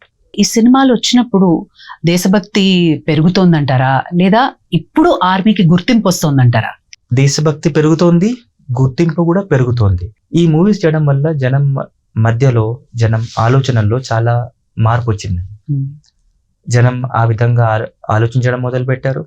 ఎవరైతే దేశం పట్ల అంత అంకిత భావం, అంత బాధ్యత లేకుండా ప్రవర్తించే వాళ్ళు కూడా, వాళ్ళ లోపల కూడా కొద్దిగా మార్పు వచ్చింది భార్గవి. సో మేజర్ సినిమాలో సందీప్ ఉన్నికృష్ణన్ స్టోరీ అండ్ అలాగే శామ్ బహదూర్ కానీ, అలాగే గుంజన్ సక్సేనా కానీ, ఇలాంటి సినిమాలు చాలా వచ్చాయి. అందులో ఎగ్జాక్ట్లీ ఆర్మీ లైఫ్ ని డిపిక్ట్ చేశారంటారా? పేట్రియాటిజం పెరిగిందంటారా? What you say? ఇవన్నీ నిజాన్ని నిజంగా చూపెట్టారండి. ఎగ్జిక్యూషన్ లో చిన్న అబరేషన్స్ లెఫ్ట్ రైట్ అయి ఉండొచ్చు, సినిమాటిక్ లిబర్టీ తీసుకోవాలి కదా. కాకపోతే story line in general is reality, it is truth. Okay, the emotion which was invented was driven through rightly. Okay, జనానికి అర్థమైంది ఒక వ్యక్తి చేసిన త్యాగాలు, అతని హీరోయిక్ యాక్షన్స్, ఫ్యామిలీ పైన ఉండే ఎఫెక్ట్ అంతా కూడా కరెక్ట్ మెసేజ్ గా వెళ్ళింది జనం ఆలోచన లోపలికి. రైట్. కాకపోతే ఎగ్జాక్ట్ గా చూపించడం మూవీ చేసే వాళ్ళకు కూడా చాలా కష్టం భార్గవి. అది యాక్చువల్లీ ఒక అకాడమీలోకి వెళ్ళి ట్రైనింగ్ లోనో, దాని తర్వాత చేసే చాలా వరకు ఆపరేషనల్ డ్యూటీస్ లోనో అనుభవించాల్సిందే తప్ప చెప్పి ఒకరు చూపించలేరు. అందులో మూవీ హౌసెస్ తప్పు కూడా లేదు, కొన్ని మూవీస్ మరీ అంత బాగా చేయట్లేదు. కాకపోతే మనం ఏ మూవీస్ గురించి మాట్లాడుకున్నామో అవన్నీ కూడా చాలా మంచి మూవీస్. కమింగ్ టు మన స్వాతంత్రం, ఇండిపెండెన్స్ అంటే మాకు ఒక ఫీలింగ్ ఉంటుంది సివిలియన్స్ గా. బట్ మీరు బీయింగ్ ఇన్ ఆర్మీ బ్యాక్గ్రౌండ్ ఉన్న వాళ్ళకి వాట్ డస్ ఇండిపెండెన్స్ మీన్? చాలా మంది చాలా కష్టపడ్డారు మనకు స్వాతంత్రం రావడానికి. అప్పుడు స్వాతంత్ర సమరయోధులు కష్టపడితే స్వాతంత్రం వస్తే, ఈ రోజు యూనిఫామ్ వేసుకున్న కొద్ది మంది, కొన్ని లక్షల మంది ఇక్కడ వాళ్ళ ఇళ్లను వదిలేసి, వాళ్ళ సిటీలో ఉండే అన్ని కంఫర్ట్స్ని వదిలేసి ఎక్కడో బార్డర్లో, ఎక్కడో నార్త్ ఈస్ట్లో, చైనా బార్డర్లోనో, పాకిస్తాన్ బార్డర్లోనో డ్యూటీ చేస్తున్నారు. ఆ రోజు స్వాతంత్ర సమరయోధులు కష్టపడితే స్వాతంత్రం వస్తే, ఈ రోజు ఎవరో దాన్ని కాపాడుతున్నారు. ఇక్కడ మనం ఉన్న చోటు హైదరాబాద్లో కానీ, తెలుగు రాష్ట్రాల్లో కానీ, దాని విలువ మనం ఆలోచించకపోతే, ఆ విలువ మనకి ఇవ్వకపోతే మనకు అసలు అర్థమే కాదు మనకు స్వాతంత్రం ఎందుకు ఉందని. ఇప్పుడు ఇక్కడ లైన్ ఆఫ్ కంట్రోల్ పైన కూర్చుంటే ఎగ్జాక్ట్లీ అదే బాధ్యత మన స్వాతంత్రాన్ని మనకు మిగిల్చడానికి. ఈ లైన్ దాటి అటువైపు ఉన్న వాళ్ళు ఇటువైపు రాగలిగితే మన స్వాతంత్రం పోయినట్టే. Now that becomes the enemy territory. నాకు స్వాతంత్రం ఉన్నప్పుడు నాకు అదే గుర్తొస్తుంది.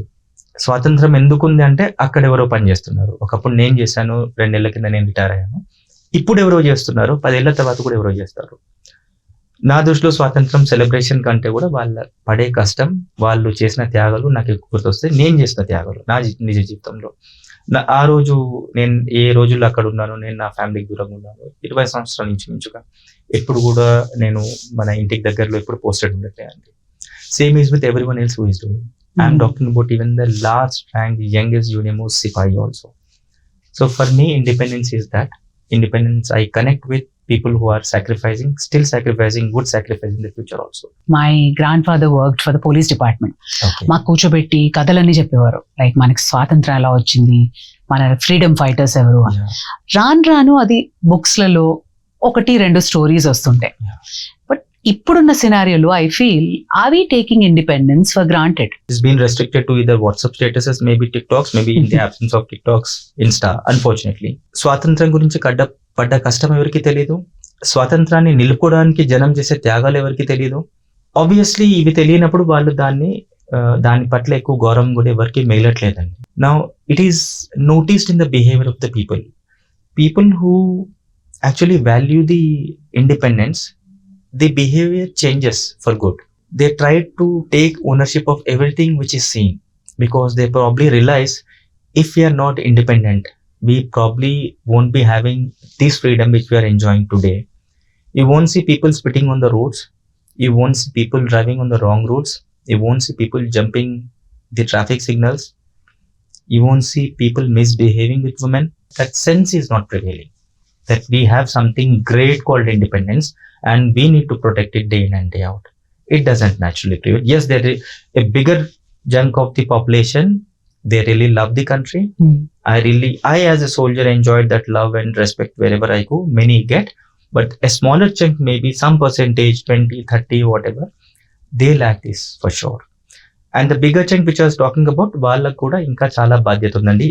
నన్ను కలుపుకొని today as I live in the comforts of a city, I owe it to the country, I owe to the soldiers who are working in the field. I have some responsibility to do here as a good citizen to everyone, maybe to those soldiers' families who are living without that soldier. And so is the responsibility of every other citizen living in the comforts of freedom here in developed society. Freedom అంటేనే ఒక responsible behaviour కదా. You agree with Yes, Bhargavi, yes. So what is country? It is, the nation is made of people, right? It is you, it is me, it is everyone. If I love my nation, I should love every creature or every substance which is part of this nation. నేను ఒకవేళ వీళ్ళందరి పట్ల బాధ్యతగా గౌరవంతో వ్యవహరించకపోతే స్వాతంత్రానికి అర్థమే లేదు. నేను ఆ స్వాతంత్రాన్ని గౌరవించినట్టే. ఇర్రెస్పాన్సిబుల్ బిహేవియర్ ఎక్కువైంది అని మీకు ఎప్పుడైనా అనిపిస్తుందా? మిలీనియల్స్ లో కానీ, జెన్జీస్ లో కానీ. అన్ప్రొటెక్టివ్ విషయాల్లో యూత్ ఎంగేజ్ అయి ఉంది. దానివల్ల వాళ్ళ జీవితంలో ఉరిగేదేమి లేదు, దేశానికి ఉరిగేదేమి లేదు, వాళ్ళ ఫ్యామిలీకి కూడా ఉరిగేదేమి లేదు. అండ్ నాకైతే అనిపిస్తుంది భార్గవి, చిన్న పిల్లలు 20-22 సంవత్సరాలు 18 సంవత్సరాల పిల్లల్లో బాధ్యత రాహిత్యం చాలా ఎక్కువగా కనపడుతుంది. అన్ని విషయాల్లో చాలా వరకు తెలియదు. ఒకప్పుడు ఎట్లా అంటే తప్పు చేసే వాళ్ళు కనీసం తెలుసు నేను తప్పు చేస్తున్నాను. ఈ కాలం తప్పు చేసినా తప్పని కూడా తెలియదు. వాళ్ళని కరెక్ట్ చేస్తే కూడా వాళ్ళ నుంచి రెస్పాన్స్ కూడా thank you sir, thank you brother correct చేశారని. Because they don't even accept it is their mistake. They would rather rather substantiate their action that we are right. It's okay. This is accepted. Everybody does it. So that everybody is their own friends who are doing the same kind of wrongdoings. But yes, it is been observed, Bhargavi. మీరేం expect చేస్తారు అసలు మా civilians నుంచి? That soldier should not feel bad when he knows about lot of things which are happening here. వీళ్ళ కోసమా నేను నా ఫ్యామిలీని వదిలేసి నా జీవితాన్ని వదిలేసి ఏమీ లేకుండా ఇక్కడికి వచ్చి and he doesn't know whether he'll survive the next day or not. That soldier should not feel bad. That soldier should be proud of these citizens. నేను లేకపోయినా పర్లేదు, వీళ్ళు ఉంటే చాలు, ఎందుకంటే సమాజానికి ఇట్లాంటి సివిలియన్స్ వీళ్ళు అవసరం అని. And what is it which is directly expected? And then if at all you realize that someone is thankless. So we see people, ఎవరైతే ఒక సోల్జర్ ఎవరైతే ఫీల్డ్లో సర్వ్ చేస్తున్నారో వచ్చి ఇక్కడికి వచ్చిన తర్వాత మీరు అన్నారు what do you expect from a citizen? If that soldier finds this citizen is not worth fighting for, he is demoralised, he is demotivated, then he feels the pain. అప్పటి వరకు చలి తగలదు -30 ఉన్నా, అప్పటి వరకు ఆకలి కాదు ఫుడ్ లేకున్నా. ఎప్పుడైతే ఎవరి కోసం పోరాడుతున్నామో ఆ మనుషులు నిజానికి దీనికి అర్హులా అనే ఆలోచన మెదడులో వచ్చినప్పుడు అప్పుడు అతనికి ఆ చలి నొప్పి తెలుస్తుంది, ఆకలి బాధ తెలుస్తుంది. Be good in whatever you do, pay taxes on time, do what is right only, take the ownership of anything which you see around. Burning a bus is actually being a traitor. You are burning a bus which belongs to government. Nobody gives that right to anyone. And what did the government do to you? Giving subsidy, giving you free education, free medical facilities. I understand అన్ని సవ్యంగా జరగట్లేదని. I understand politicians కొద్ది మంది ఉన్నారు corrupt, కొద్ది మంది. అందరూ corrupt అయితే మనం బతికే వాళ్ళం కాదు.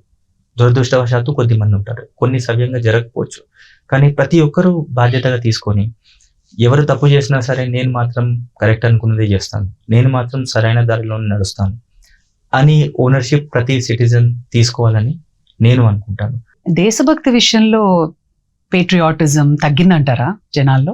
తగ్గలేదు భార్గవి, మర్చిపోతున్నారు జనం. A guy is troubling a girl, probably the same girl whom he is bound to protect in case there is an external aggression. But today he is living in the comforts, he forgot his duty and he is doing something wrong. Something happens, yes, the country unites. I was a student when Kargil happened. I still remember what all things happened. I used to follow news very keenly. The whole country united to support the army, to support the government, not any party, to support whatever was happening. Train seats were vacated to give place to soldiers. Companies, corporate houses were sending whatever they are manufacturing for the soldiers. Government was taking care of the families. But why wait for a conflict? Why wait for a war to happen to support the country or maybe to support the soldiers? Do it every day, taking it as your constitutional duty. Every soldier, why wait for something wrong to happen? People just forget it. The same people in times of crisis, they rise above the expectation. They certainly deliver. They certainly do something which they are not doing today. There is patriotism. We are surviving because of that. But people tend to forget because lives have become very convenient and comfortable. Let the lives become comfortable, maybe luxurious, but don't forget the country. Don't forget the soldiers who are fighting for you. And don't forget the constitution and the governments. Be a good citizen every day. There is patriotism, I firmly believe. ఒక armed forces లో అంత close గా work చేసిన ఒక colleague ని కోల్పోయినప్పుడు, మీ కళ్ళ ముందే చనిపోయినప్పుడు ఎలా ఉంటుంది పరిస్థితి? For the last 20 years, I have not spent more than 2 months with my brother. He's abroad. But a Jawan, my driver, I have spent all these 20 years with. A boy who was a Sipahi then has become a Subedar now. I spent my life with him. Losing him is like losing a family member, which is very difficult. My brother was not next to me all these years. He is in Australia. He's been living there. I have got very strong bond with him. But we meet once in 2 years or 3 years. We still remain a family. But this guy who has suddenly entered my life as a Sipahi, who has become a Subedar now, whom I lost recently, was with me all through like my family member in the absence of my family. That becomes, people say that's that's a soldier's second family, but actually that becomes the first family. Because my first family is elsewhere. I am living with them and we die together. జనం ఏమనుకుంటారంటే army వాళ్ళు ఇంత tough life బతుకుతారు, they are otherwise tough, so they don't have emotions, where as it is the opposite. The army people are very sensitive, చాలా emotional, maybe because వాళ్ళకి life value, మనుషుల value చాలా ఎక్కువ తెలుస్తుంది. జీవితంలో చాలా సంవత్సరాలు ఫ్యామిలీకి దూరంగా ఉండడము, అక్కడ ఉన్న ఐసోలేషన్లో ఉండడము మనిషి యొక్క విలువని మేబీ రెట్టింపు చేస్తుంది, మేబీ 100 రెట్లు పెరిగేటట్టు చేస్తుంది. Now losing someone who used to rub shoulders with me for years, it is very traumatic. చూసే వాళ్ళకి అనిపిస్తుంది నిన్న అతను చనిపోయాడు, ఈ రోజు ఇతను మళ్ళీ వెళ్ళి డ్యూటీ చేస్తున్నాడని. ఫీలింగ్స్ ఏ ఉండవా? But if I don't do that, I lose 4 more.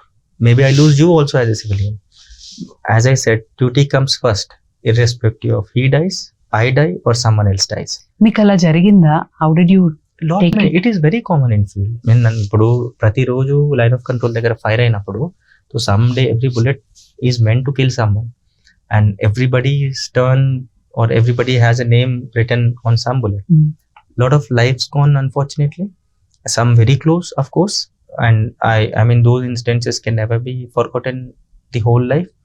Even incidences of people losing a limb is very traumatic, because that, so someone who has lost life is no more, not existing. Someone who has lost a leg, got it amputated because of a mine blast, he lives as a limb guy with me for maybe years, and every day I see him, I remember that day, and every which ways it is very traumatic. Adi chala badakaram, chala hurting, and it is very sentimental. Less people would understand. ఒక incident అయింది భార్గవి, మా battalion సంబంధించి, I will take the name also. That boy's name is Sanjeev. He was a sepoy, young Sipayi, and కాశ్మీర్లో ఉన్నప్పుడు కుపాడా దగ్గర line of control ఉన్నప్పుడు ఒక ఆపరేషన్కి వెళ్తున్నాడు. సంజీవ్ అనే అబ్బాయి ఒక మైన్ పైన కాలు పెట్టాడు. So mines are normally not they are this anti personal mines are very small. They look like a compass, they look this much like a maybe a Vaseline box, but they can kill a person or maybe at least blow off the leg, so that you మనిషి కదలలేకుండా ఆపరేషన్లో ఇంకేం చేయలేదని. So Sanjeev ఒక వైపు కాలు దానిపైన పెట్టాడు. The moment he picked up that blasted, so కాలికి ఒక సాగం ఎగిరిపోయింది. సో ఎడం కాలికి ఇంత మిగిలింది, ఇంత పోయింది, ఇంత మిగిలింది. మిగిలిన్న కాలు చూస్తే ఆ నరాలు ఇట్లా బయట పొంగుతూ కదులుతూ ఏదో పువ్వు ఏదో పురుగు కదిలినట్టు, and it was oozing blood, throwing blood outside. Sanjeev was in so much pain, he would naturally faint. So we could save that guy, take him out, put him in a helicopter, తీసుకెళ్ళి first aid చేయడము, treatment చేయడము. ఆ కొద్ది కాల్ తీసేసి without amputating the complete leg, he could be saved. Sanjeev naturally, because he was very active soldier, దాని తర్వాత నడవడం కూడా ఇబ్బంది అయింది. 1-2 సంవత్సరాల తర్వాత కుంటుతూ ఇలా నడవడం స్టార్ట్ చేస్తాడు. He has put on weight, of course.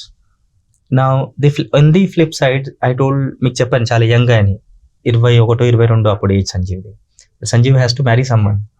So Sanjeev ఎవరినో పెళ్లి చేసుకోవాలనుకున్నారు, ఇద్దరి సైడ్ ఇంట్లో వాళ్ళు ఒప్పుకోలేదు. So for us Sanjeev is like he got a second life. If he wants to marry someone, please accept both the families. He's a soldier, తో అమ్మాయి వాళ్ళు ఒప్పుకోవాలి, అండ్ అబ్బాయి వాళ్ళు, మీ అబ్బాయి బతికాడు, you should be happy, give him a life, let him marry whomever she wants. Both the families were not accepting.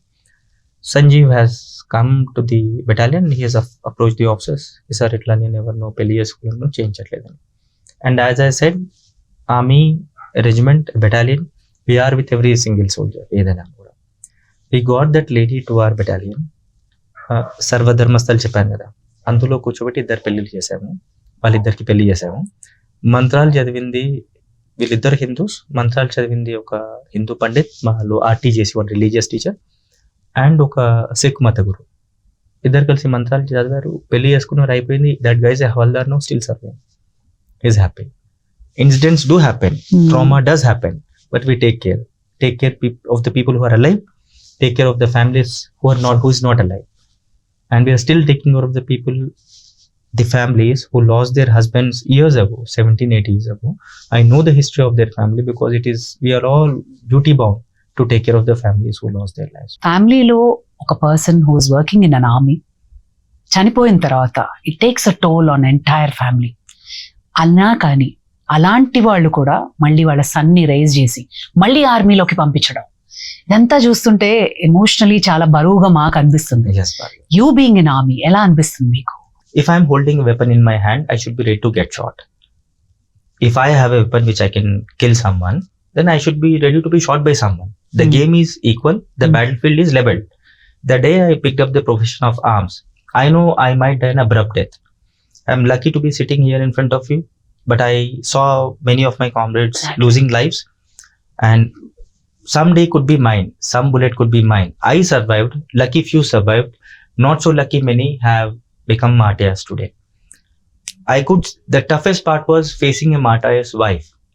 And if you have seen the television in the recent past, there was an incident wherein a soldier is killed, his body is blown off, half of his body is left. And when the unit officer along with someone takes that body to the home of that particular soldier, a mother from a very rural background, very less educated, doesn't know anything about army, not well educated. She asked a logical question which that officer couldn't answer. She says कि साहब जब भर्ती हुआ था 1 centimetre कम भी हुआ था, आपने लिया नहीं, लेकिन आज तो मेरे को आधा ही बच्चा वापस दिया. That officer cried there. Losing a comrade is the toughest part. It has a traumatic toll on every soldier. But of course the duty comes first. When we see that one of our soldiers has lost the life while we are in one of the operations, the operation doesn't stop, the army doesn't stop. Anything which has to be done will be done later. There will be people who will be assigned to take care of the one who is no more and his family. But we continue with our job because from day one we believed that before my family, before anything, the nation comes first. Also the duty comes first. For us, the national security is the first duty, come what may. చాలా మంది officers ఉన్నారు, భార్యలకి తెల్ల చీర కొనిస్తారు ముందు, ఇది మీకు అవసరపడవచ్చు. Now it has a deeper meaning in it. The deeper meaning is they are preparing their wives for it. I know officers who see this podcast will give me a call that यार मेरे बारे में तुमने वहाँ पे बताया कर. Because they did it, they literally got a white sari for their wives. You might need it someday, keep it in the almirah. Because that day when I am no more, you shouldn't be searching for it. You should. Sad. And when you talk about these ladies, they are women who possess nerves of steel, groomed by the officers, groomed by the regiments in which their husbands serve. They take a lot of pride.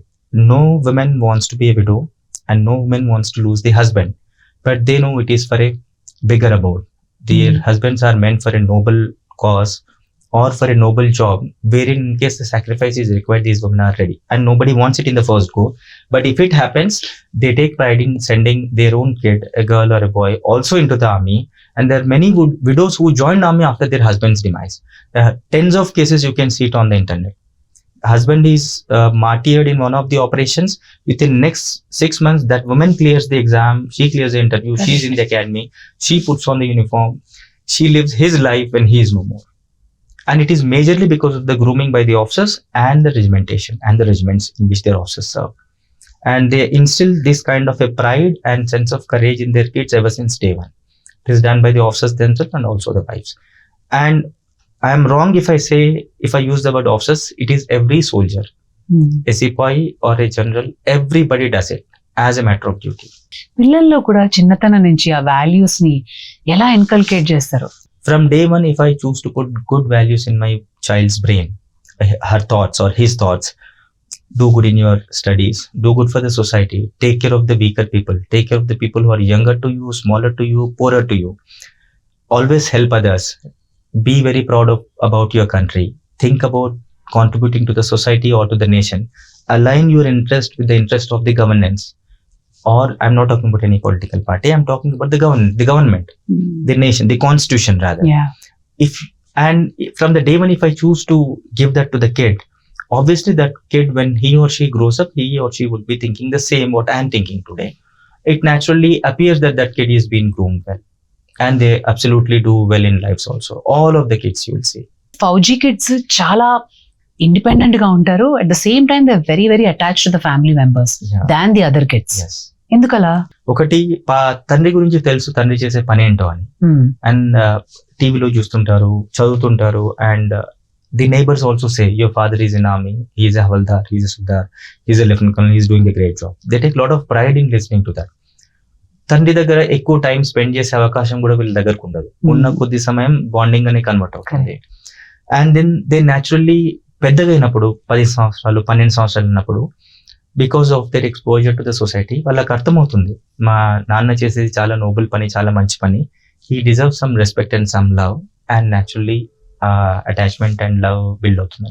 Of course my daughter, she yells around everywhere, she's just 5, but she has got lot of pride in her that her father is so and so, and anybody asking my name, she puts my rank before that and tells. So many people can't connect what she's saying, so she tells them this is my father's rank, he is retired but he is still lieutenant colonel and his name is Kiran Kumar Reddy. How proud daughter. Yeah. I was surprised. నేను రకుల్ ప్రీత్ ని, రాశి ఖన్నా, అలాగే Anushka Sharma, Okay. వీళ్ళందరినీ కలిసినప్పుడు వీళ్ళు commonality ఉంది. They are so disciplined. Time అంటే time అని చెప్పి, they all belong to army. Yes. Fathers are work Yes, for yes. Army. ఎందుకలా? ఆర్మీ చేసే ప్రతి పనికి ఒక పిన్ పాయింట్ టైం ఉంటుంది. ఎందుకంటే ఆ ఒక్క పనిలో నేను ఒక్కరిని కాకుండా నాతో పాటు ఒక 50 మందో 100 మందో 1000 మందో ఆ ఆపరేషన్ లో ఇన్వాల్వ్ అయి ఉంటారు. మా అందరినీ ఒకటి చేసేది ఆ టైం మాత్రమే. 10ంటికి ఈ పని స్టార్ట్ కావాలి, నేను ఆపరేషన్కి వెళ్తున్నాను, నేను, నా టీం, నా కంపెనీ, నా బెటాలియన్. రాత్రి 9ంటికి నాకు ఆర్టిఫిషియల్ లింక్ కావాలి, ఈ లైన్ క్రాస్ అవుతున్నానంటే, నేను ఆర్టిఫిషియల్ లింక్ ఎవరైతే ప్రొవైడ్ చేస్తున్నారో వాళ్ళకి నాకు ఆ టైంలో టచ్ లేకపోయినా, కాంటాక్ట్ కాకపోయినా, 9ంటికి ఆర్టిఫిషియల్ లింక్ ఆటోమేటిక్గా వస్తుంది. 9ంటికి నేను ఖచ్చితంగా నా లైన్ క్రాస్ చేయాల్సిన, యుద్ధం చేయాల్సిన పని అవుతుంది. టైంకి చాలా ఎక్కువ వాల్యూ ఉంటుంది ఆర్మీలో. దీనివల్ల అది మొదటి రోజు నుంచే అలవాటు అవుతుంది. మీరు అన్నట్టు అకాడమీలో అయ్యే ట్రైనింగ్ లో కూడా ఏ పని ఎన్నింటికి అవ్వాలో ఖచ్చితంగా అన్నింటికి అవుతుంది. ఎందుకంటే ఈ అలవాటు ముందుకెళ్ళి చాలా పెద్ద ఆపరేషన్స్ లో, చాలా పెద్ద పనుల్లో ఈ టైం సెన్స్ అనేది పనికొస్తుంది. ఆఫీస్ లో ఇలా ఉండడము, పనిలో డ్యూటీలో ఇలా ఉండడం వల్ల మా నిజ జీవితంలో కూడా మాకు ఆ టైం అలవాటు అయిపోతుంది. నాకు టైం అలవాటు అయిపోతే దాని ప్రకారం నా పిల్లలకి, ఇంట్లో ఉండే వాళ్ళకి కూడా టైం అదే అలవాటు అయిపోతుంది. పాప అడిగింది, my daughter ask me this question, some day I was skipping lunch and running somewhere, 12:45 అయింది, 1కి నేను చేరుకోవాలి, so I was running. She ask me, పాప, her father is also coming but he still having lunch, he might start at 1, he might reach at 1:20, and why is that you run? Is the time not same for everyone? So then I had to tell her that time has some sense. The day we don't respect time, the nature doesn't forgive us. Everyone doesn't accept you. And maybe పుట్టినప్పటి నుంచే army పిల్లలకి ఇది వినడము, తల్లిదండ్రులు చేయడం, చూడడము చూసి వాళ్ళకు కూడా టైం అలవాటు అవుతుంది. నేను చేసేది ఒకటి, పాపకి చెప్పేది వేరైతే ప్రాబబ్లీ ఇది జరగకపోవచ్చు అండి. అవునండి. ఒక సేయింగ్ ఉంది, if you want your child to read books, you read books, you don't tell them to read books. నన్ను చూసి వాళ్ళు న్యాచురల్ గా నేర్చుకుంటారండి. దానివల్ల ఆర్మీకి సంబంధించి డిఫెన్స్ ఫోర్సెస్ ఎవరైనా పిల్లల్ని చూస్తే వాళ్ళు డిసిప్లిన్ మిగతా వాళ్ళకంట కొద్దిగా వేరుగా కనపడుతుందండి. ఆర్మీలోకి యూజువలీ మనం చూసేది ఏంటంటే, అప్ నార్త్ అన్ని రాష్ట్రాల్లో చూస్తే చాలా మంది ఫ్యామిలీస్ చాలా ముందంజలో ఉండి ఆర్మీలోకి వాళ్ళ ఫ్యామిలీ మెంబర్స్ ని పంపించడం కానీ, కొడుకుల్ని జాయిన్ చేయడం కానీ చేస్తుంటారు, కంపేర్డ్ టు సౌత్ ఇండియా. ఒక చిన్న డేటా ప్రకారంగా. ఎందుకు అలాగా? Everybody has to access India through that route. Which is the present Rajasthan, Haryana and Punjab. ఒకవేళ ఇండియా పైన ఎవరైనా దండెత్తాలి, వచ్చి ఏదైనా దోచుకోవాలి, ఇక్కడ ఏదైనా చెయ్యాలి అంటే మిగిలిన ఒకే ఒక రూట్ నేలపైన రావాలంటే ఆ రూట్ అండి. మన చరిత్రలో చాలా దండయాత్రలు జరిగినాయి. బ్రిటిష్ల కంటే మొఘల్ కంటే పర్షియన్స్, తుర్కులు, టర్కీస్ నుంచి ప్రతి ఒక్కరు దండ ఎత్తిన వాళ్ళే, ప్రతి ఒక్కరు అటు నుంచి రావాల్సిందే. ఆ ప్రాంతంలో ఉండే ప్రజలకి దండయాత్ర, పరాయ వాళ్ళు వచ్చి దోచుకోవడము కొత్త కాదు. ఎన్నో ఏళ్ల నుంచి వాళ్ళ తాత ముత్తాతల కాలం నుంచి కూడా చూస్తున్నారు ఇది. వాళ్ళ మనసులో ఒక భావన, మన దేశాన్ని, మన సాంప్రదాయాన్ని, మన జనాన్ని మనం కాపాడుకోవాలంటే మనం చాలా స్ట్రాంగ్గా ఉండాలి. మన లోపల మన మనుషులు ఉండాలి, దేశం కోసం త్యాగం చేసే వాళ్ళు, పోరాడే వాళ్ళు, మన నుంచి మనం. పంజాబ్లో కాన్సెప్ట్ ఉంది, ప్రతి ఇంటి నుంచి ఒక పిల్లాన్ని మేము దేశానికి ఇస్తాం. మాకు 2 పిల్లలు ఉంటే ఒక్కరు ఉంటే ఒక్కరు, 10 మంది ఉంటే కనీసం ఒక్కరు. కొన్ని ఫ్యామిలీస్ ఉన్నాయి, తండ్రి ఆర్మీలోనే, 3 కొడుకులు ఉంటే 3 కొడుకులు ఆర్మీలోనే. ఎందుకంటే వాళ్ళు దండయాత్రలు చూశారు, వాళ్ళ కళ్ళ ముందు దోచుకోవడము, వాళ్ళ కళ్ళ ముందు వాళ్ళ ఇంట్లో వాళ్ళని చంపేయడము, ఇంకేదన్నా చేయడము అన్నీ చూశారు. వాళ్ళకి ఆ స్వాతంత్రం విలువ తెలుసు, ఆ పోరాటం విలువ తెలుసు. పోరాడి మనం కాపాడుకోవాలి. మన స్వాతంత్రం పోతే మనం బతకలేము. మన అదృష్టం, మీ అదృష్టం, నా అదృష్టం, మనందరి అదృష్టం ఈ రాష్ట్రాల వాళ్ళకి వాళ్ళు చేరుకోలేదు. ఒక నానుడు ఉందండి, everyone likes Bhagat Singh but in the neighbours house. I want a Bhagat Singh but yes he should be in the neighbours family because I'm not ready to lose him.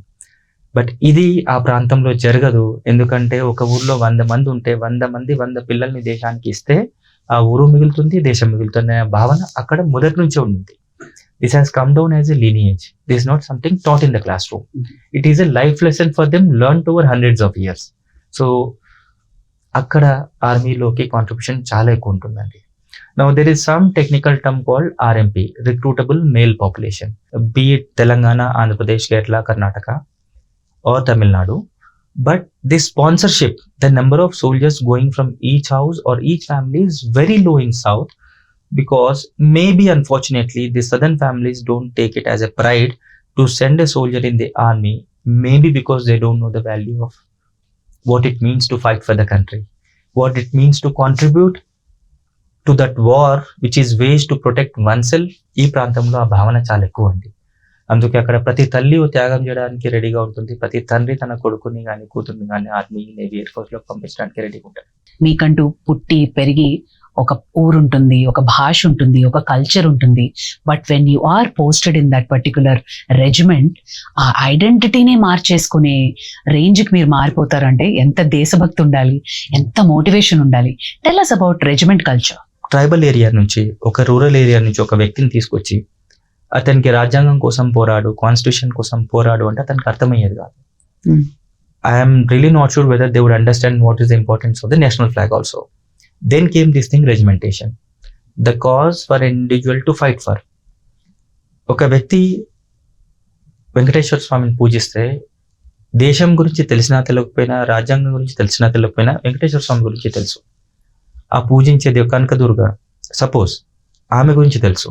ఎవరైనా సరే, I'm just giving one random example here.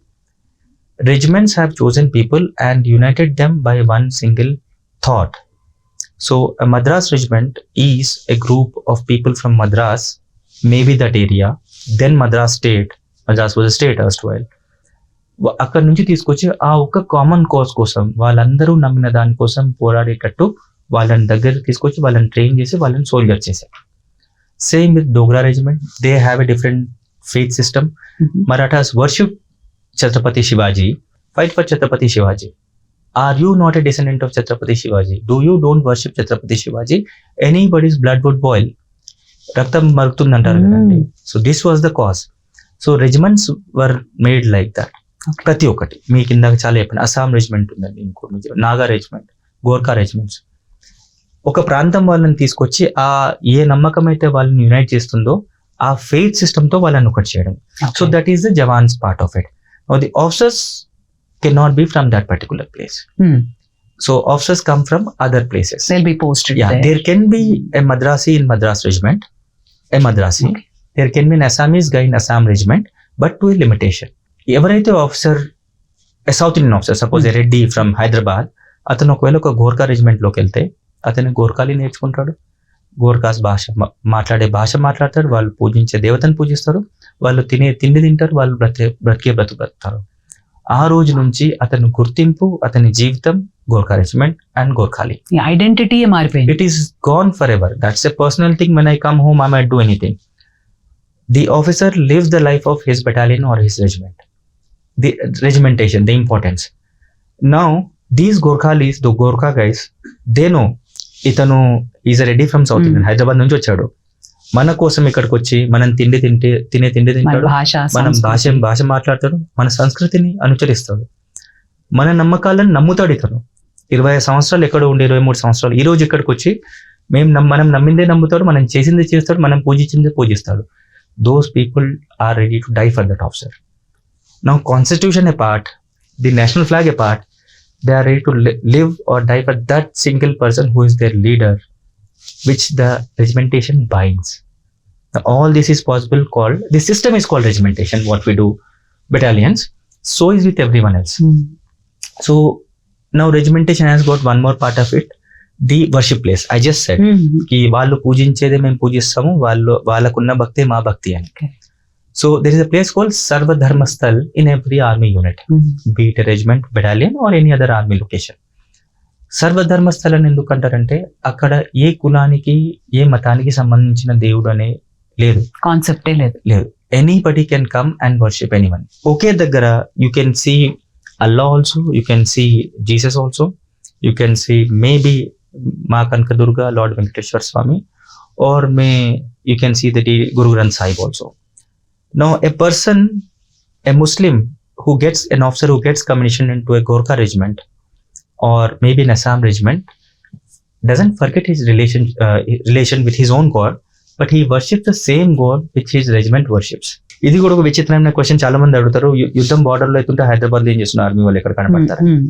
Some time is required for them to prepare, for some time is required to take care of themselves and to see the peace life, and they go back to the border after that.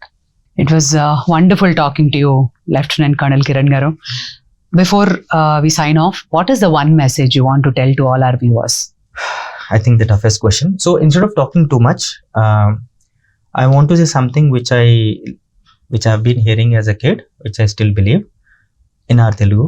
ఏ దేశం ఎగినా ఎందు కాలిడినా, ఏ పీఠం ఎక్కినా ఎవరైమనినా, పొగడరా నీ తల్లి భూమి భారతిని, నిలుపవరా నీ దేశ నిండు గౌరవం.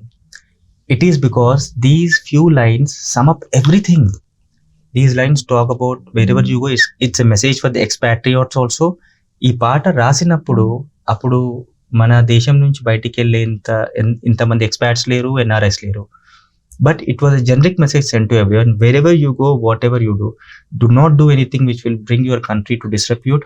Do not do anything which will bring shame to your community, your society, your people, your village, your family. If we do everything right, the nation prospers, the nation grows. I am not required to do anything specific, or we don't need one single gladiator, one single hero, one single Bahubali.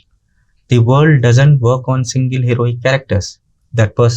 Those people are good in movies, but in general, a nation's prosperity depends on the average caliber, average conduct. What every citizen is. So no dependency on Bahubalis, no dependency on gladiators. Let us all do good, whatever we are doing. As a whole, we'll grow. As a whole, we'll prosper. That's the best way we can thank our Mother India, maybe this country for giving us this birth, maybe thank this soil for giving us this life, Bhargavi. So lovely. So మీ అందరికి కూడా ఒక question, ఈ Independence Day సందర్భంగా what does freedom mean to you? స్వాతంత్రం అంటే మీ ఉద్దేశం ఏంటి? Please share your comments. And thank you so much Kiran garu. More power to you. Education రంగంలో కూడా మీరు ఇంకా అభివృద్ధి చెందాలి అండ్ పిల్లల్లో కూడా ఆ దేశభక్తిని ఇంకా ఇన్కల్కేట్ చేయాలి అని కోరుకుంటూ thank you so much. Jai Hind and happy Independence Day. Thank you so much.